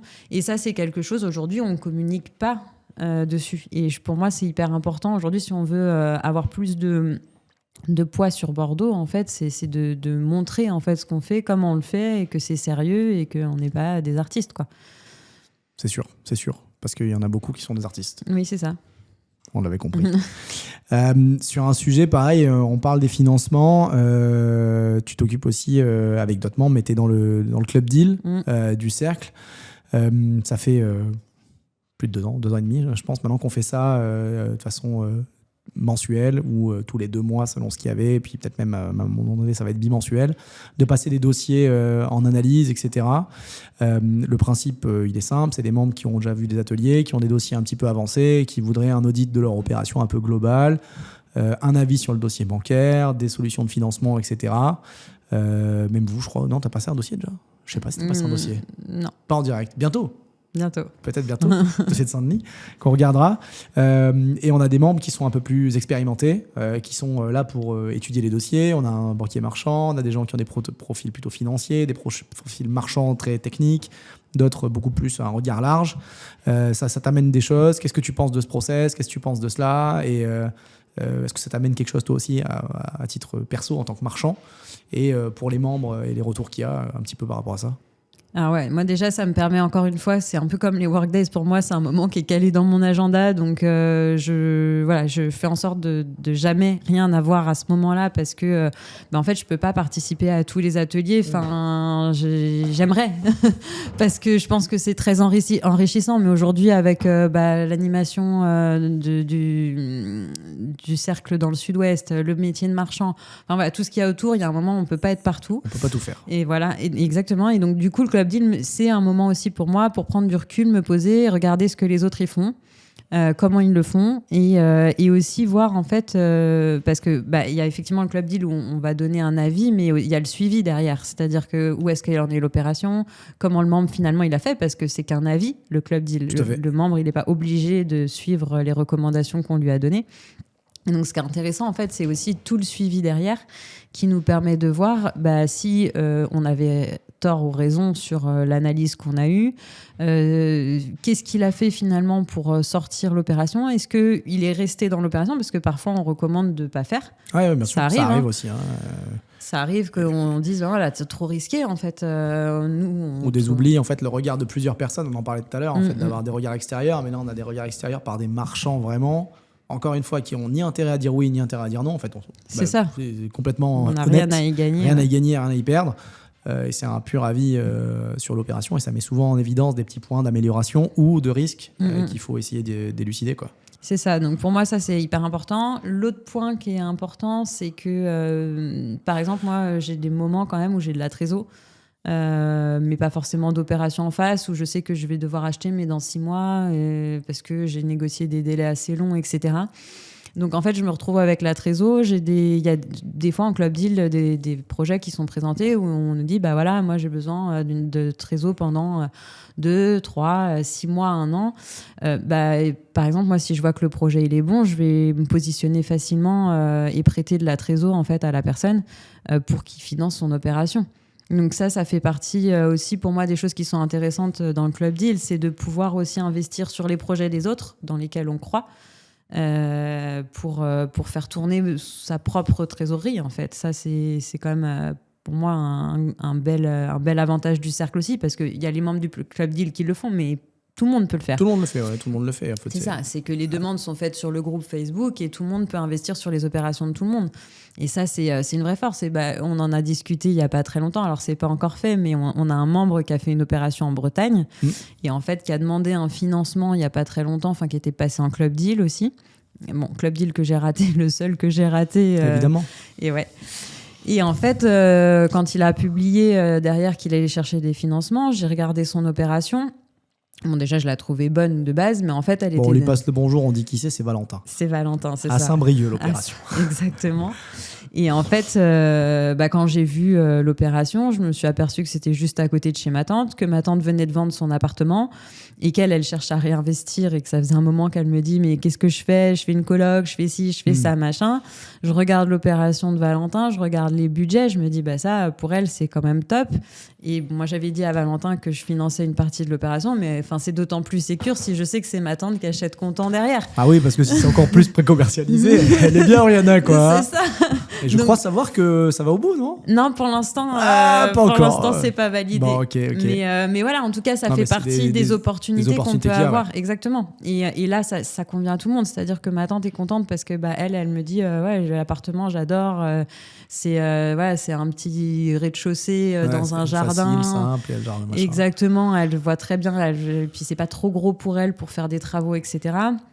Ça la rassure parce que c'est quand même quelqu'un du réseau, donc moi je vais pas lui... T'es un peu garante de cela, mais c'est finalement exactement. C'est le et moi ça me rassure de donner de l'argent à Valentin parce que parce qu'il a déjà plus revendu que ce qu'il achète. Voilà, c'est ça. Non mais tu vois, mais c'est normal. Voilà, tout va bien quoi. Tout va bien. Ça permet de détecter aussi ce genre de choses, peut-être potentiellement de trouver des acquéreurs aussi parce que parfois ça arrive pas à chaque fois. On l'a eu un peu plus récemment là sur plusieurs opérations où des gens qui recherchaient parce qu'ils avaient un contact qui recherchait un investissement dans telle ou telle ville et un des marchands de chez nous a ce produit-là et du coup ça colle bien et ils se mettent en relation et ça se fait et ça c'est top ou du placement effectivement financier. Ouais. C'est ça, mais ça permet en fait d'avoir un œil large sur ce que les membres font et ce qu'il y a en fait dans les stocks finalement du réseau. Ouais. et de pouvoir avoir ce genre d'interaction aussi et de tout de suite se dire ah bah tiens on m'a parlé de ça, moi j'ai ça, et en fait c'est hyper intéressant aussi dans les échanges parce que si on arrive à mettre en contact en fait des gens comme ça, à un moment ou à un autre c'est toujours comme ça, c'est le cercle vertueux, c'est que ça revient. Exactement. Là on est en train d'essayer enfin c'est pas d'essayer d'ailleurs, on est en train de compiler la totalité des biens que les membres ont à la vente sur un site vitrine type agence immobilière qu'on va pouvoir diffuser avec des fiches standardisées de biens, etc. Les diffuser sur les différentes plateformes de commercialisation et avoir des accès pour ou des CGP ou des boîtes qui font de l'invest locatif un peu clé en main ou de la vente classique de particulier à particulier, quoi. Enfin, de marchand à particulier. Mais ça, c'est un peu l'idée aussi, c'est vrai, de montrer un peu l'étendue des biens qu'on a et ça peut convenir aux uns aux autres selon les projets. Exactement, quoi. Non, mais ça, c'est des bonnes choses. Et le prochain Club Deal, c'est bientôt. Faut pas le rater, celui-là. Non, je serai là. Oh, ça va. Non, ce qui est important, je pense aussi, qu'il faut souligner, c'est qu'à n'importe quel niveau, en fait, il y a quelque chose qui est proposé. En fait, on peut être néo, on peut être avancé et on peut être expert. Et en fait, à chaque moment, on va avoir quand même de quoi gravir l'échelon d'après si on a envie de le gravir. Parce qu'en fait, il y a des personnes qui n'ont pas forcément envie de devenir, et j'en fais partie, des énormes marchands de biens. Enfin voilà, moi, c'est pas dans mon objectif. J'ai envie de faire des OP plus conséquentes que ce que je fais aujourd'hui. C'est quoi ton objectif alors ? De quoi ? En termes de nombre d'opérations ? Je sais pas, moi, c'est quoi tes objectifs dans l'activité de marchand de biens que tu te fixes, peut-être, je sais pas, horizon 3 à 5 ans J'ai pas. Je me fixe pas ça, moi. Je sais combien j'ai besoin pour être heureuse. Ah d'accord, voilà. C'est déjà bien. Ouais, mais c'est mon seul objectif. D'accord, en fait, okay. C'est ça. Et après, si c'est bien sûr, en fait, plutôt moi, c'est de construire mon patrimoine, d'avoir un patrimoine en fait suffisamment solide pour pouvoir faire du marchand vraiment sur les OP sans prendre de risques, sans avoir la pression. En fait, si y a une année où j'ai pas d'opération, j'ai pas d'opération. En fait, c'est pas ce qui est pas le cas aujourd'hui. Aujourd'hui, il faut vraiment patrimoine, c'est la partie, on va dire, locatif. Ouais. Ok, de développer ça en parallèle du marchand. Exactement, pour pouvoir en fait jouer sur les deux, parce que c'est vrai que c'est un métier, le marchand. Je pense que si demain on s'arrête, en fait, ça peut vite partir dans l'autre sens. C'est-à-dire que tout le réseau qu'on a monté, si on n'entretient plus ça, si on n'est plus présent, si on n'est plus aussi réactif, y a quelqu'un d'autre qui va le faire à notre place, en fait. Donc, c'est quand même un métier pour moi où il faut se dire il faut construire quelque chose si un jour on veut pouvoir ralentir ou faire différemment, en fait. Parce que si on l'anticipe pas, pour moi, on est un peu contraint de toujours nourrir, parce que finalement on a les prêts qui courent derrière, on a quand même beaucoup de choses qu'il faut continuer de payer, et plus on grossit, plus l'endettement est important, et donc plus il faut rembourser, et donc c'est pour ça que pour moi c'est là où j'essaye de créer aussi de l'autre côté une balance pour être stable, en fait, entre du marchand qui génère du cash de façon je veux dire ponctuelle. Oui. Et non prévisible. Exactement. Avec un système patrimonial à côté, c'est ça, plus de stable, capitalisation de exactement, revenus. Qui me rapporte pas d'argent, parce que clairement aujourd'hui, moi, le locatif, j'en vis pas du tout. J'en ai, mais ça me permet pas du tout de vivre. Ça me permet. Mais chaque mois, tu capitalises, chaque année, tu capitalises, et c'est une épargne forcée. C'est exactement ça.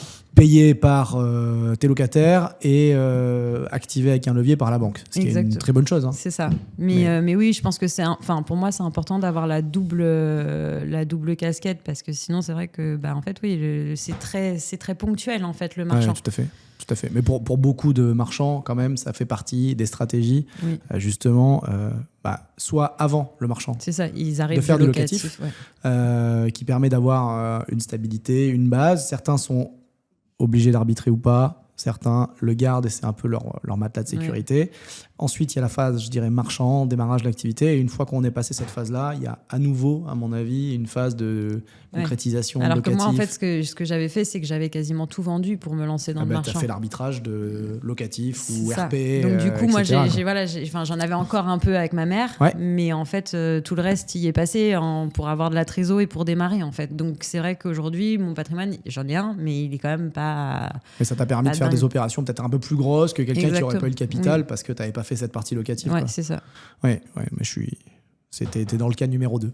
Arbitrage, MMDB, et là, voilà. Bon, Ouais. t'as dit que t'avais pas d'objectif, t'as des objectifs alors quand même. Oui, j'ai des objectifs, mais en tout cas, oui, c'est pas mon objectif à moi est pas celui de devenir une grosse structure de marchand. J'ai envie de pouvoir continuer en fait à garder pour moi, hein, c'est à mon niveau Ouais, et bien je sûr. parle vraiment qu'à titre perso, ma liberté. Ok. En fait, et de me dire bah voilà, si une année j'ai envie de pas faire d'opération de marchand et j'en sais rien, de faire un tour du monde, j'aurai la capacité de le faire. Si en fait on a des choses en cours, c'est quasiment, enfin pour moi, hein, à distance, j'y crois pas quoi. C'est beaucoup plus compliqué en C'est tout cas. beaucoup plus compliqué, il y a beaucoup Ou si plus on a du d'erreurs staff, des choses comme possibles. ça. Oui, voilà. Et donc du coup pour moi c'est pas la même liberté parce qu'à partir du moment où on a du staff, bah on est sollicité même quand on n'est pas là. Ouais, bien sûr.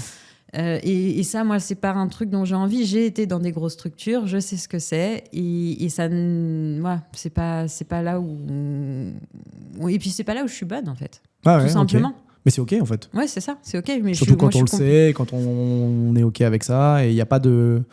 Enfin, je pense pas qu'on t'ait poussé à faire autre chose que ça. pas du tout. Non, mais je veux dire, dans le cercle ou quoi, c'est pas forcément Non, ça, non, parce qu'il y a plein de profils c'est pas comme ça. Mais par contre, c'est vrai que je pense qu'il faut quand même, quand on est marchand, savoir où est-ce qu'on va. Je pense. J'ai vu hier soir un film, je te le conseille d'ailleurs, sur Netflix. C'est le film du papa de Serena Williams et de Vénus. Ouais. Et tout le long, il y a If you fail to plan, you plan to fail. Ouais, mais oui, je Et pense bon, que pour ceux qui comprennent pas l'anglais, ça veut dire si vous n'arrivez pas à planifier ou à définir des objectifs, vous planifiez ou vous avez comme objectif d'échouer en fait. Donc Oui, c'est un peu ça. Donc moi, de savoir où on va. C'est ça, c'est de savoir. Et puis quelle ambition on a. Est-ce que voilà, on n'a pas envie d'être un gros marchand, d'avoir une structure, d'avoir des salariés. C'est aussi important parce qu'en fait, je pense qu'il y a des gens aussi qui naturellement vont se diriger là parce que pour eux c'est une suite logique. Mais je suis pas sûre que ça les fasse plus vibrer que ça. Ouais, je suis d'accord. Je pense pense qu'il y a une vraie quête de savoir ce qu'on veut vraiment. Ouais. Et une vraie réflexion. Il faut se poser là-dessus. On le fait en fait quand on commence en tant que marchand, souvent un peu ses objectifs, de les définir, etc. Mais je pense que c'est nécessaire de s'y reposer au moins chaque année, de revoir les objectifs à moyen long terme. Tu as dit, moi je sais pas, faire un tour du monde. Je sais qu'il y a d'autres membres de chez nous qui veulent faire ça dans un horizon X, Y, Z de temps. D'autres c'est autre chose, c'est faire une autre activité ou quoi, mais de se le poser, de se le dire et de savoir ce que tu veux et ce que tu veux pas. Et à partir de là, d'avoir des stratégies adaptées en fonction de ça. C'est ça. Parce que c'est complètement possible de faire et de se dire je veux faire 50 000, 100 000, 150, 200 ou 300 ou peut-être 1 million. Tout est OK, mais avec des stratégies et des actions en face et des contraintes et des avantages aussi, quoi. Exactement. Mais oui, je pense que ça, c'est un truc qui est... Mais après, c'est le problème du marchand. Enfin, moi, je le sais. Hein, quand j'ai commencé, je disais que si je faisais 100 000 euros de marge par an, c'était bien. Ouais. Bah ouais, aujourd'hui, j'y suis plus. Enfin, parce qu'au fur et à mesure, en fait, quand on atteint des paliers, bah, naturellement, on va aller chercher le palier d'après. Ou parce que du coup, on a des plus grosses OP qui arrivent. Donc, du coup, ces 100 000 euros, ils deviennent 150, et puis 200, et puis 250. Et puis, au fur et à mesure, en fait, l'échelle, elle grimpe. Quand il dit tu y es plus, c'est-à-dire que c'est plus ça ton objectif? Non, c'est plus ça mon objectif. C'est plus que ça? Oui. Après, oh là là là là. Ouais, je suis gourmande, je sais. C'est ça. Non, mais j'étais pas sûr d'avoir. Je savais pas si tu y étais plus parce que tu les fais plus. Non, mais c'est ça. Pas. Du coup, l'objectif, en fait, évolue forcément aussi entre ce qu'on se fixe au départ. Parce que, c'est normal, ouais. Et voilà, mais après, oui, par contre, moi, je sais qu'il y a un palier que j'ai pas forcément envie de dépasser non plus parce que après, je vois pas. Ou alors, on en reparle dans un an ou deux. Non, par contre, si. C'est vrai que si un jour je le fais, et ça, c'est un truc que je tiens depuis longtemps. Vas-y. Si un jour j'arrive à un niveau où, en fait, j'ai plus vraiment besoin, on va dire, de travailler, je sais que ce sera l'associatif. Il faut qu'il y ait un intérêt derrière pour moi, en fait. S'il n'y a plus d'intérêt et que c'est... Purement économique, ça sera pour autre chose. C'est ça. Je sais que ça me... en fait, je ne serais pas heureuse avec ça. Ok, d'accord. Donc oui, ça par contre, ça peut être aussi pour moi un axe typiquement de... C'est un autre objectif. Voilà, c'est un autre objectif. Très bien, parfait. J'ai envie de rentrer dans un cliché, un truc qui m'a été soufflé longuement. On dit souvent que l'immobilier, c'est un métier d'homme. T'es une femme dans un métier d'homme. On a plein de femmes dans le cercle. Est-ce que c'est un sujet? Est-ce que c'est un non-sujet? Qu'est-ce que t'en penses? C'est quoi ta position là-dessus? Avantages, inconvénients? Est-ce que c'est des forces, des faiblesses?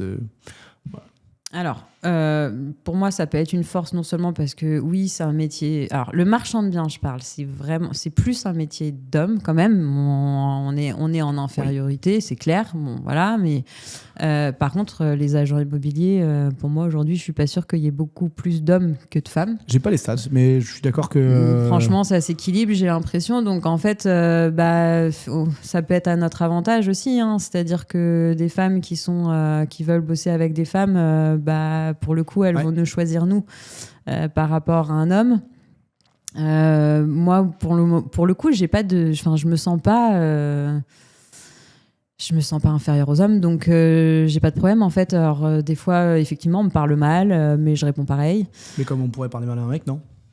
Ouais, tu penses que c'est pas la même chose? Il y en a qui sont clairement machos, ça existe, mais bon, comme il y a des nanas qui sont féministes, enfin, à l'extrême de l'autre côté. C'est ça, donc voilà, ça passe pas quoi. Il y a des apporteurs d'affaires, il y en a plein. Moi, je me suis jamais. Ça n'a pas été vraiment un sujet, quoi. Ça n'a pas été vraiment un sujet. J'ai jamais réfléchi, en fait. J'ai fait. Et j'ai toujours fait comme ça, en fait. Mais on a plein d'exemples de femmes dans le cercle qui cartonnent, qui marchent bien. Et d'ailleurs, à Bordeaux, je connais des femmes qui sont marchands. Et la dernière fois, je discutais avec un homme qui, lui, a des agences immobilières. Et qui me disait que, lui, les marchands qui voient le mieux réussir, c'est des femmes.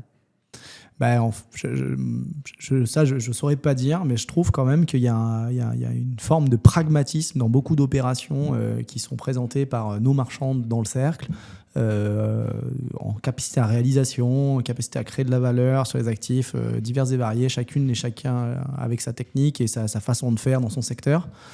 Mais je trouve que ça déroule et il y a moins de il y a moins de questions. Il y a un côté très terre à terre sur les opérations, je trouve, qui fonctionne très bien. Et moi, je vois pas trop de différence non plus. Ouais, mais... et puis, moi, ce qu'on me disait, c'était qu'on était hyper carré. C'est-à-dire que. Ouais, c'est ça que je voulais dire. Dans le côté pragmatique, c'était. C'est simple, j'achète à tel prix, les prix c'est ça. Enfin, c'est simple, je fais tant de réno, hop, ma marge c'est ça, je valide le prix, et je vais y aller, et puis c'est bon, quoi. Ouais. Et on se pose pas 50 000 questions, avoir 50 000 idées, je vais faire plus, et machin, Non, en fait, c'est simple. Oui, c'est ça. Et puis, cette marge, elle me convient, en fait. Moi, c'est ça. C'est qu'en fait, je me pose sur un papier, cette marge, je suis OK avec, j'ai pas besoin de plus. Et on est d'accord avec l'agent IMO sur les prix de revente. Et basta, en fait. Et j'essaye pas, en fait, au dernier moment, de dire à l'agent IMO, en fait, on va peut-être essayer de mettre 10 000 de plus juste pour voir. Enfin, ça, je le fais pas, alors que ça, je le vois beaucoup. Oui, je suis d'accord.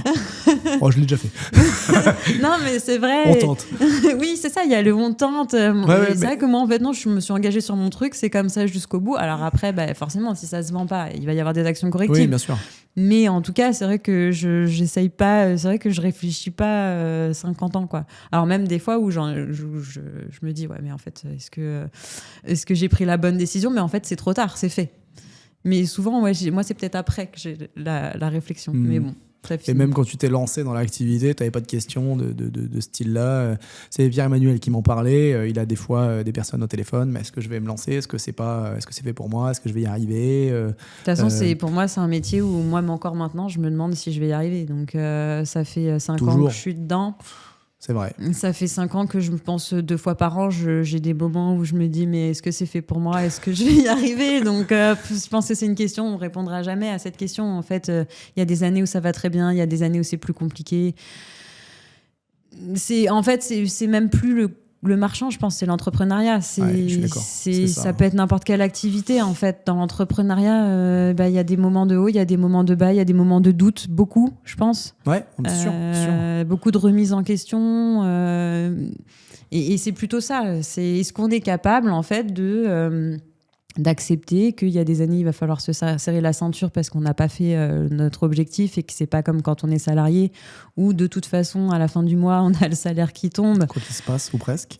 C'est ça. Et potentiellement on n'aura pas notre prime, mais en tout cas le salaire fixe il est assuré. Enfin voilà, là en fait non, l'objectif est pas atteint. Il y a même pas de salaire fixe quoi. Enfin c'est zéro. Donc c'est juste aussi je pense une manière de gérer les choses. Et pareil, je pense qu'il y en a qui en ont fait les frais. Je ne parle pas dans le cercle, mais je parle de marchands, peu importe d'où ils viennent, etc., qui ont fait les frais de je m'enflamme, j'ai gagné, j'en sais rien, mais l'année dernière, j'ai fait 300 000 de marge. Du coup, l'année d'après, je m'achète la grosse voiture, machin, le truc. Et, le cliché. Mais il y en a qui le font. C'est la vérité. Et voilà. Il y en a eu plein. Il y en a eu plein.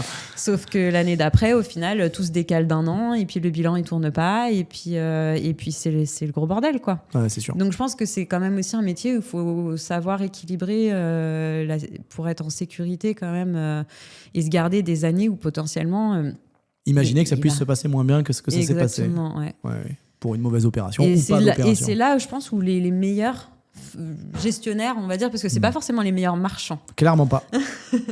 Mais par contre, les meilleurs marchands sont pas ceux qui s'en sortent le mieux, en fait. Ils ont peut-être le côté produit, ils savent valoriser un bien, etc. Mais il y en a qui sont hyper mauvais gestionnaires et c'est comme ça qu'ils se cassent la gueule, en fait. Bah, c'est sûr, même. Voilà. Avec le problème de trésor, de gestion, des flux, des Alors qu'il y a des machins. gestionnaires qui sont peut-être moins bons marchands, qui font moins de marge, etc. Mais en fait, ils sont toujours linéaires, voire en légère hausse. Et en fait, ils traversent les années, quoi.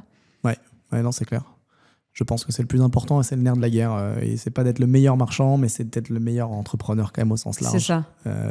C'est d'avoir toutes les casquettes, ouais. Parce que si on est très très bon quelque part, mais sur la partie gestion de trésorerie notamment, on se plante. Ouais, ça peut aller très vite. Ça peut aller très très vite d'avoir des galères et des soucis et de pas être capable de réagir et de partir en vrille sur les opérations, quoi. Ok, très clair. Comment tu t'organises toi un petit peu? C'est quoi tes semaines types? C'est quoi tes journées types en tant que marchand pour quelqu'un qui saurait pas ce que c'est le planning d'un marchand de biens, une organisation? C'est quoi qui te semble classiquement à faire? Sans que ça soit un conseil. Comme on dit souvent, c'est pas un conseil en investissement, ce n'est pas un conseil en organisation. Je sais pas si tu es bien organisé ou pas. Alors, pour moi, c'est très dur d'avoir une organisation en tant que marchand. D'accord. Parce que c'est quasiment que des imprévus. Ouais. Voilà, on nous appelle, faut aller voir tel OP, mais c'est hyper urgent parce qu'en fait, là, c'est en off-market, mais c'est publié demain. Donc, si tu la veux, il faut y aller là, maintenant, dans l'heure, tout de suite. C'est vrai. Donc, déjà, c'est quand même souvent ça. Les chantiers, pareil, on peut tout planifier à l'avance. Il y a rarement quelque chose qui se passe comme prévu. Les demandes d'urbanisme, c'est pareil. Là, j'en ai une typique. Ça faisait février. Je travaille dessus en off depuis février. La mairie me dit OK, on vous accordera cette division, pas de problème. Je pose l'ADP. Il y a déjà eu 5 allers-retours en 3 semaines avec l'Urba parce que l'arbre il n'est pas planté au bon endroit, parce que les réseaux, finalement, il faut faire une extension de réseau qui n'était pas prévue parce que la servitude... Enfin bref, il y avait toujours un truc. Et au final, on prend un avis défavorable parce que le mail qu'on a du voisin qui nous accorde la servitude n'est pas assez explicite. Voilà. Donc... Tu as dû gérer plein de rendez-vous à la mairie et des réponses aux mails, exactement. etc. Et puis là, maintenant, ça veut dire qu'il faut que je gère une convention de servitude bien officielle, etc. avec les voisins. Mais je sais très bien comment ça va se passer. C'est quand je vais proposer le truc, il va y avoir 50 000 allers-retours avec les voisins. Enfin, le truc qui devait être simple va durer 3 mois. C'est tout. Et c'est comme ça. Donc, avoir une vraie organisation, pour moi, c'est compliqué. Je pense qu'il faut quand même se garder un temps de gestion obligé. Parce que, en fait... gestion des opérations en cours, quoi. Ou gestion des opérations en cours, la gestion comptable. Ok. Parce que si on se le met pas dans l'agenda, en fait, c'est le genre de truc qu'on fait jamais. C'est vrai. Et à la fin, on se retrouve à être noyé sous les papiers, à plus savoir qu'est-ce qui va où, pourquoi, comment. Et en fait, je pense qu'une fois qu'on a dépassé un certain seuil, se remettre à jour, c'est juste horrible. C'est galère. Moi, je remercie ma comptable qui s'arrache les cheveux tous les mois et m'envoie un rappel quand j'ai pas envoyé les données. Et ça, j'en vois beaucoup. Merci, parce que sinon, c'est la merde. Ouais. Mais j'en vois beaucoup, moi, des personnes qui, en fait, c'est moi aussi. Je prends plus de plaisir à être sur le terrain, à discuter avec tout le monde et à aller visiter des OP. C'est le moment que je préfère, oui. Voilà. Mais c'est vrai que pour moi, c'est une partie très importante. Donc j'essaye moi de me garder, on va dire toutes les premières semaines de chaque mois, j'ai 2 jours complets où je fais que de la paperasse. D'accord. Je fais que de l'administratif. En général, c'est la première semaine du mois. Ok. Et après le reste? Et après le reste, j'ai pas d'orga quoi. J'ai aucune orga. C'est comme ça vient, mais en fait, j'ai essayé à un moment d'en faire une. Il y a tout qui saute, je passe mon temps à déplacer, sauf que quand du coup je déplace, je suis en train de conduire, donc je note pas dans mon agenda. donc après, j'ai un rendez-vous, il y a quelqu'un qui m'appelle, fait t'as pas oublié notre rendez-vous? Ah bah si, complètement, parce que du coup je l'ai pas noté, j'étais en train de conduire. Enfin, c'est n'importe quoi, donc en fait j'ai arrêté. J'ai complètement arrêté. On va avoir un travail à faire, Oriana. On va faire un travail d'art là-dessus, parce que c'est pas possible. Ça, c'est pas possible. Mais si, mais ça, après... je Ce que pense tu veux dire, c'est que t'as pas d'orga dans le sens où t'as des plages de libre, c'est pas clair et pas figé. Non, en tout c'est cas, pas figé. Il faut que ça soit malléable Exact, comme planning, je pense. Complètement, parce que sinon, ça serait Ouais, non, pas... mais je suis d'accord. Mais par contre, après, oui, il faut, pour moi, important d'être sur le terrain, de voir du monde tout le temps, pas rester chez soi, pas rester dans sa petite bulle. Il faut être quand même en contact avec les agents immobiliers, savoir ce qu'ils ont vendu récemment aussi. Moi, ça m'aide beaucoup à jauger en fait mes prix de revente et à jauger le marché aussi, parce que comme on disait, il y a eu un moment, en fait, c'était pas un problème de prix à Bordeaux, c'était un problème il y avait plus personne qui voulait acheter. Et donc, en fait, là, moi, où j'ai eu... En fait, je pense que ce qui m'a sauvée à Bordeaux, c'est d'être autant en contact avec les agents immobiliers. Et à ce moment-là, c'était encore une époque où, comme je disais, j'étais beaucoup dans les agences. Je prospectais toutes les semaines, tous les jours, j'allais voir des agents immobiliers. Et en fait, je crois que j'avais 2 terrains à la vente. J'avais 2 terrains à la vente en début 2023. C'est ça.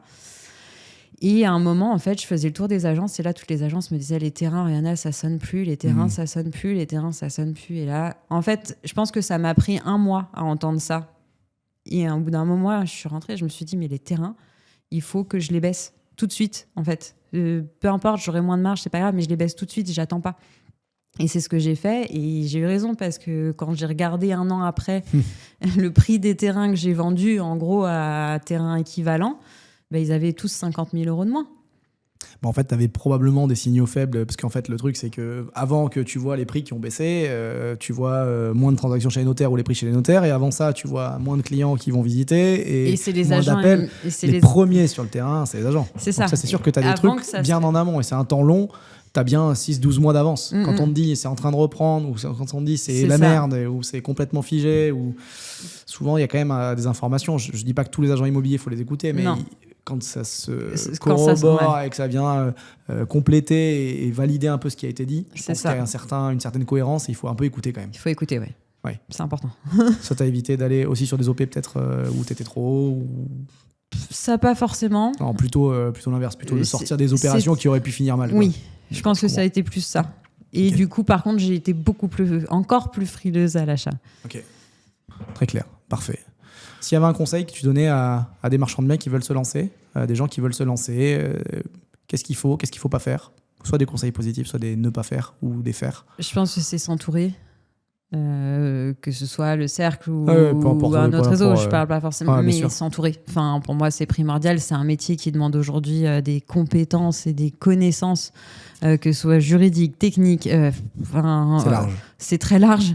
Et honnêtement, si on n'est pas entouré aujourd'hui, je vois pas comment on peut y arriver. Enfin, c'est devenu trop complexe. Les lois, elles changent tous les 4 matins. Non, mais... Surtout en ce moment. Il y a plein d'amendements là, pour la nouvelle loi de finances. Là, on est mort. Non, mais c'est vraiment un truc de fou. Enfin, s'il n'y a pas quelqu'un qui nous fait une veille, je pense que... C'est compliqué. Et en plus, moi, je fais partie des gens qui regardent jamais les infos, par exemple. Tu vois, je déteste ça. Je trouve ça hyper anxiogène. Donc, je n'ai même pas la télé chez moi. Donc, vraiment, je suis complètement déconnectée de ça. Donc, si j'avais pas le cercle quand même pour me donner un peu la tendance ou voir des publications sur Facebook passer ou sur les WhatsApp en disant nouvelle loi, machin qui passe. Bon, bah voilà, moi, ça me permet aussi de me tenir à jour sans me taper tout le reste que j'ai pas envie d'entendre. Et que du coup, sur la partie qui m'intéresse. Donc, pour moi, ça, c'est hyper important aussi. Et puis après, en fait, il y a s'entourer et bien s'entourer. C'est-à-dire qu'on peut s'entourer d'un notaire, mais qui n'a jamais fait de marchand de biens et qui va rédiger un sous-seing n'importe comment. Et au final, on va se prendre une TVA surprise totale parce que juste, il y a une phrase dans l'acte qui n'est pas écrite correctement. Il n'a pas bien ventilé, il n'a pas mis que c'était un terrain à bâtir. Non, mais c'est ça. Et donc, en fait, il ne faut pas aller vers c'est mon notaire qui m'a fait faire du locatif ou c'est qui m'a fait faire ma RP. En fait, ce notaire-là, c'est peut-être pas le bon, quoi. Il faut quand même se méfier de tout ça. En fait, il y en a qui savent faire. Et il y en a qui ne savent pas faire. Et comme dans n'importe quel corps de métier, en fait, on a tous des spécialités. On ne peut pas savoir tout faire, mais il ne faut vraiment pas lésiner là-dessus. Et parfois, ça coûte plus cher aussi. Il faut se le dire. C'est c'est sûr. D'avoir la Mais bonne personne, le bon expert, mais au moins... surtout dans cette activité, je pense qu'en fait, le mauvais conseil peut coûter encore plus cher que de payer la personne qui va donner le bon conseil, quoi. Exactement. Enfin, c'est dingue, que ce soit des solutions de structuration, de financement, de juridique, notaire. C'est un calvaire sinon. Et donc c'est pour ça, il y a s'entourer, donc ça peut être... pour moi, aujourd'hui, il y a quand même des choses qui ont été mises en place dans le cercle ou dans d'autres réseaux, hein, mais c'est primordial, quoi. Il faut payer, bien sûr, hein, mais si on veut vraiment se lancer, et puis si en fait on a vraiment l'ambition d'être marchand de biens, de pas se dire je fais une OP par an à côté de mon taf que je vais pas vraiment lâcher parce que j'ai quand même un peu peur, etc. Si on a vraiment cette ambition-là, cet argent, il pose pas de problème en fait. C'est quelque chose qu'on sait qu'on va vite récupérer finalement. Donc, si on est bosseur et qu'on sait où est-ce qu'on va, qu'on a l'ambition et qu'on va aller chercher tout ça, c'est un investissement de départ qui permet en fait de passer des étapes plus rapidement et vite de retrouver en fait cet apport qu'on a mis pour se lancer, quoi. Très clair. Écoute, je te remercie pour ce partage d'expérience sur les opérations, sur ton parcours. J'espère que ça en inspirera ou ça donnera des idées à certains et à certaines. Je vois qu'il faut que tu travailles ton organisation encore. Je vais définir les objectifs importants, je pense, même si tu as dit que tu en avais, j'en suis sûr. Tu voulais pas les dire, mais les avouer. Il y a trop de monde qui nous regarde, c'est pour ça. Je vais t'appeler pour que tu me coaches. Ok, pas de problème. On fera ça. Merci en tout cas. Et puis, si vous avez besoin d'informations sur le cercle ou vous voulez regarder d'autres interviews de nos membres, n'hésitez pas, il y en a plein sur la chaîne YouTube. Vous vous abonnez, vous likez, vous commentez. Si vous vous êtes retrouvé dans ce parcours et dans ces éléments-là, n'hésitez pas aussi à laisser un commentaire, donnez-lui de la force, de l'énergie, des pouces, des likes, tout ça, vous connaissez. Je vous dis à très bientôt. Salut Oriana. Salut. Et à bientôt sur la chaîne YouTube du Cercle. Salut, bye. Bye.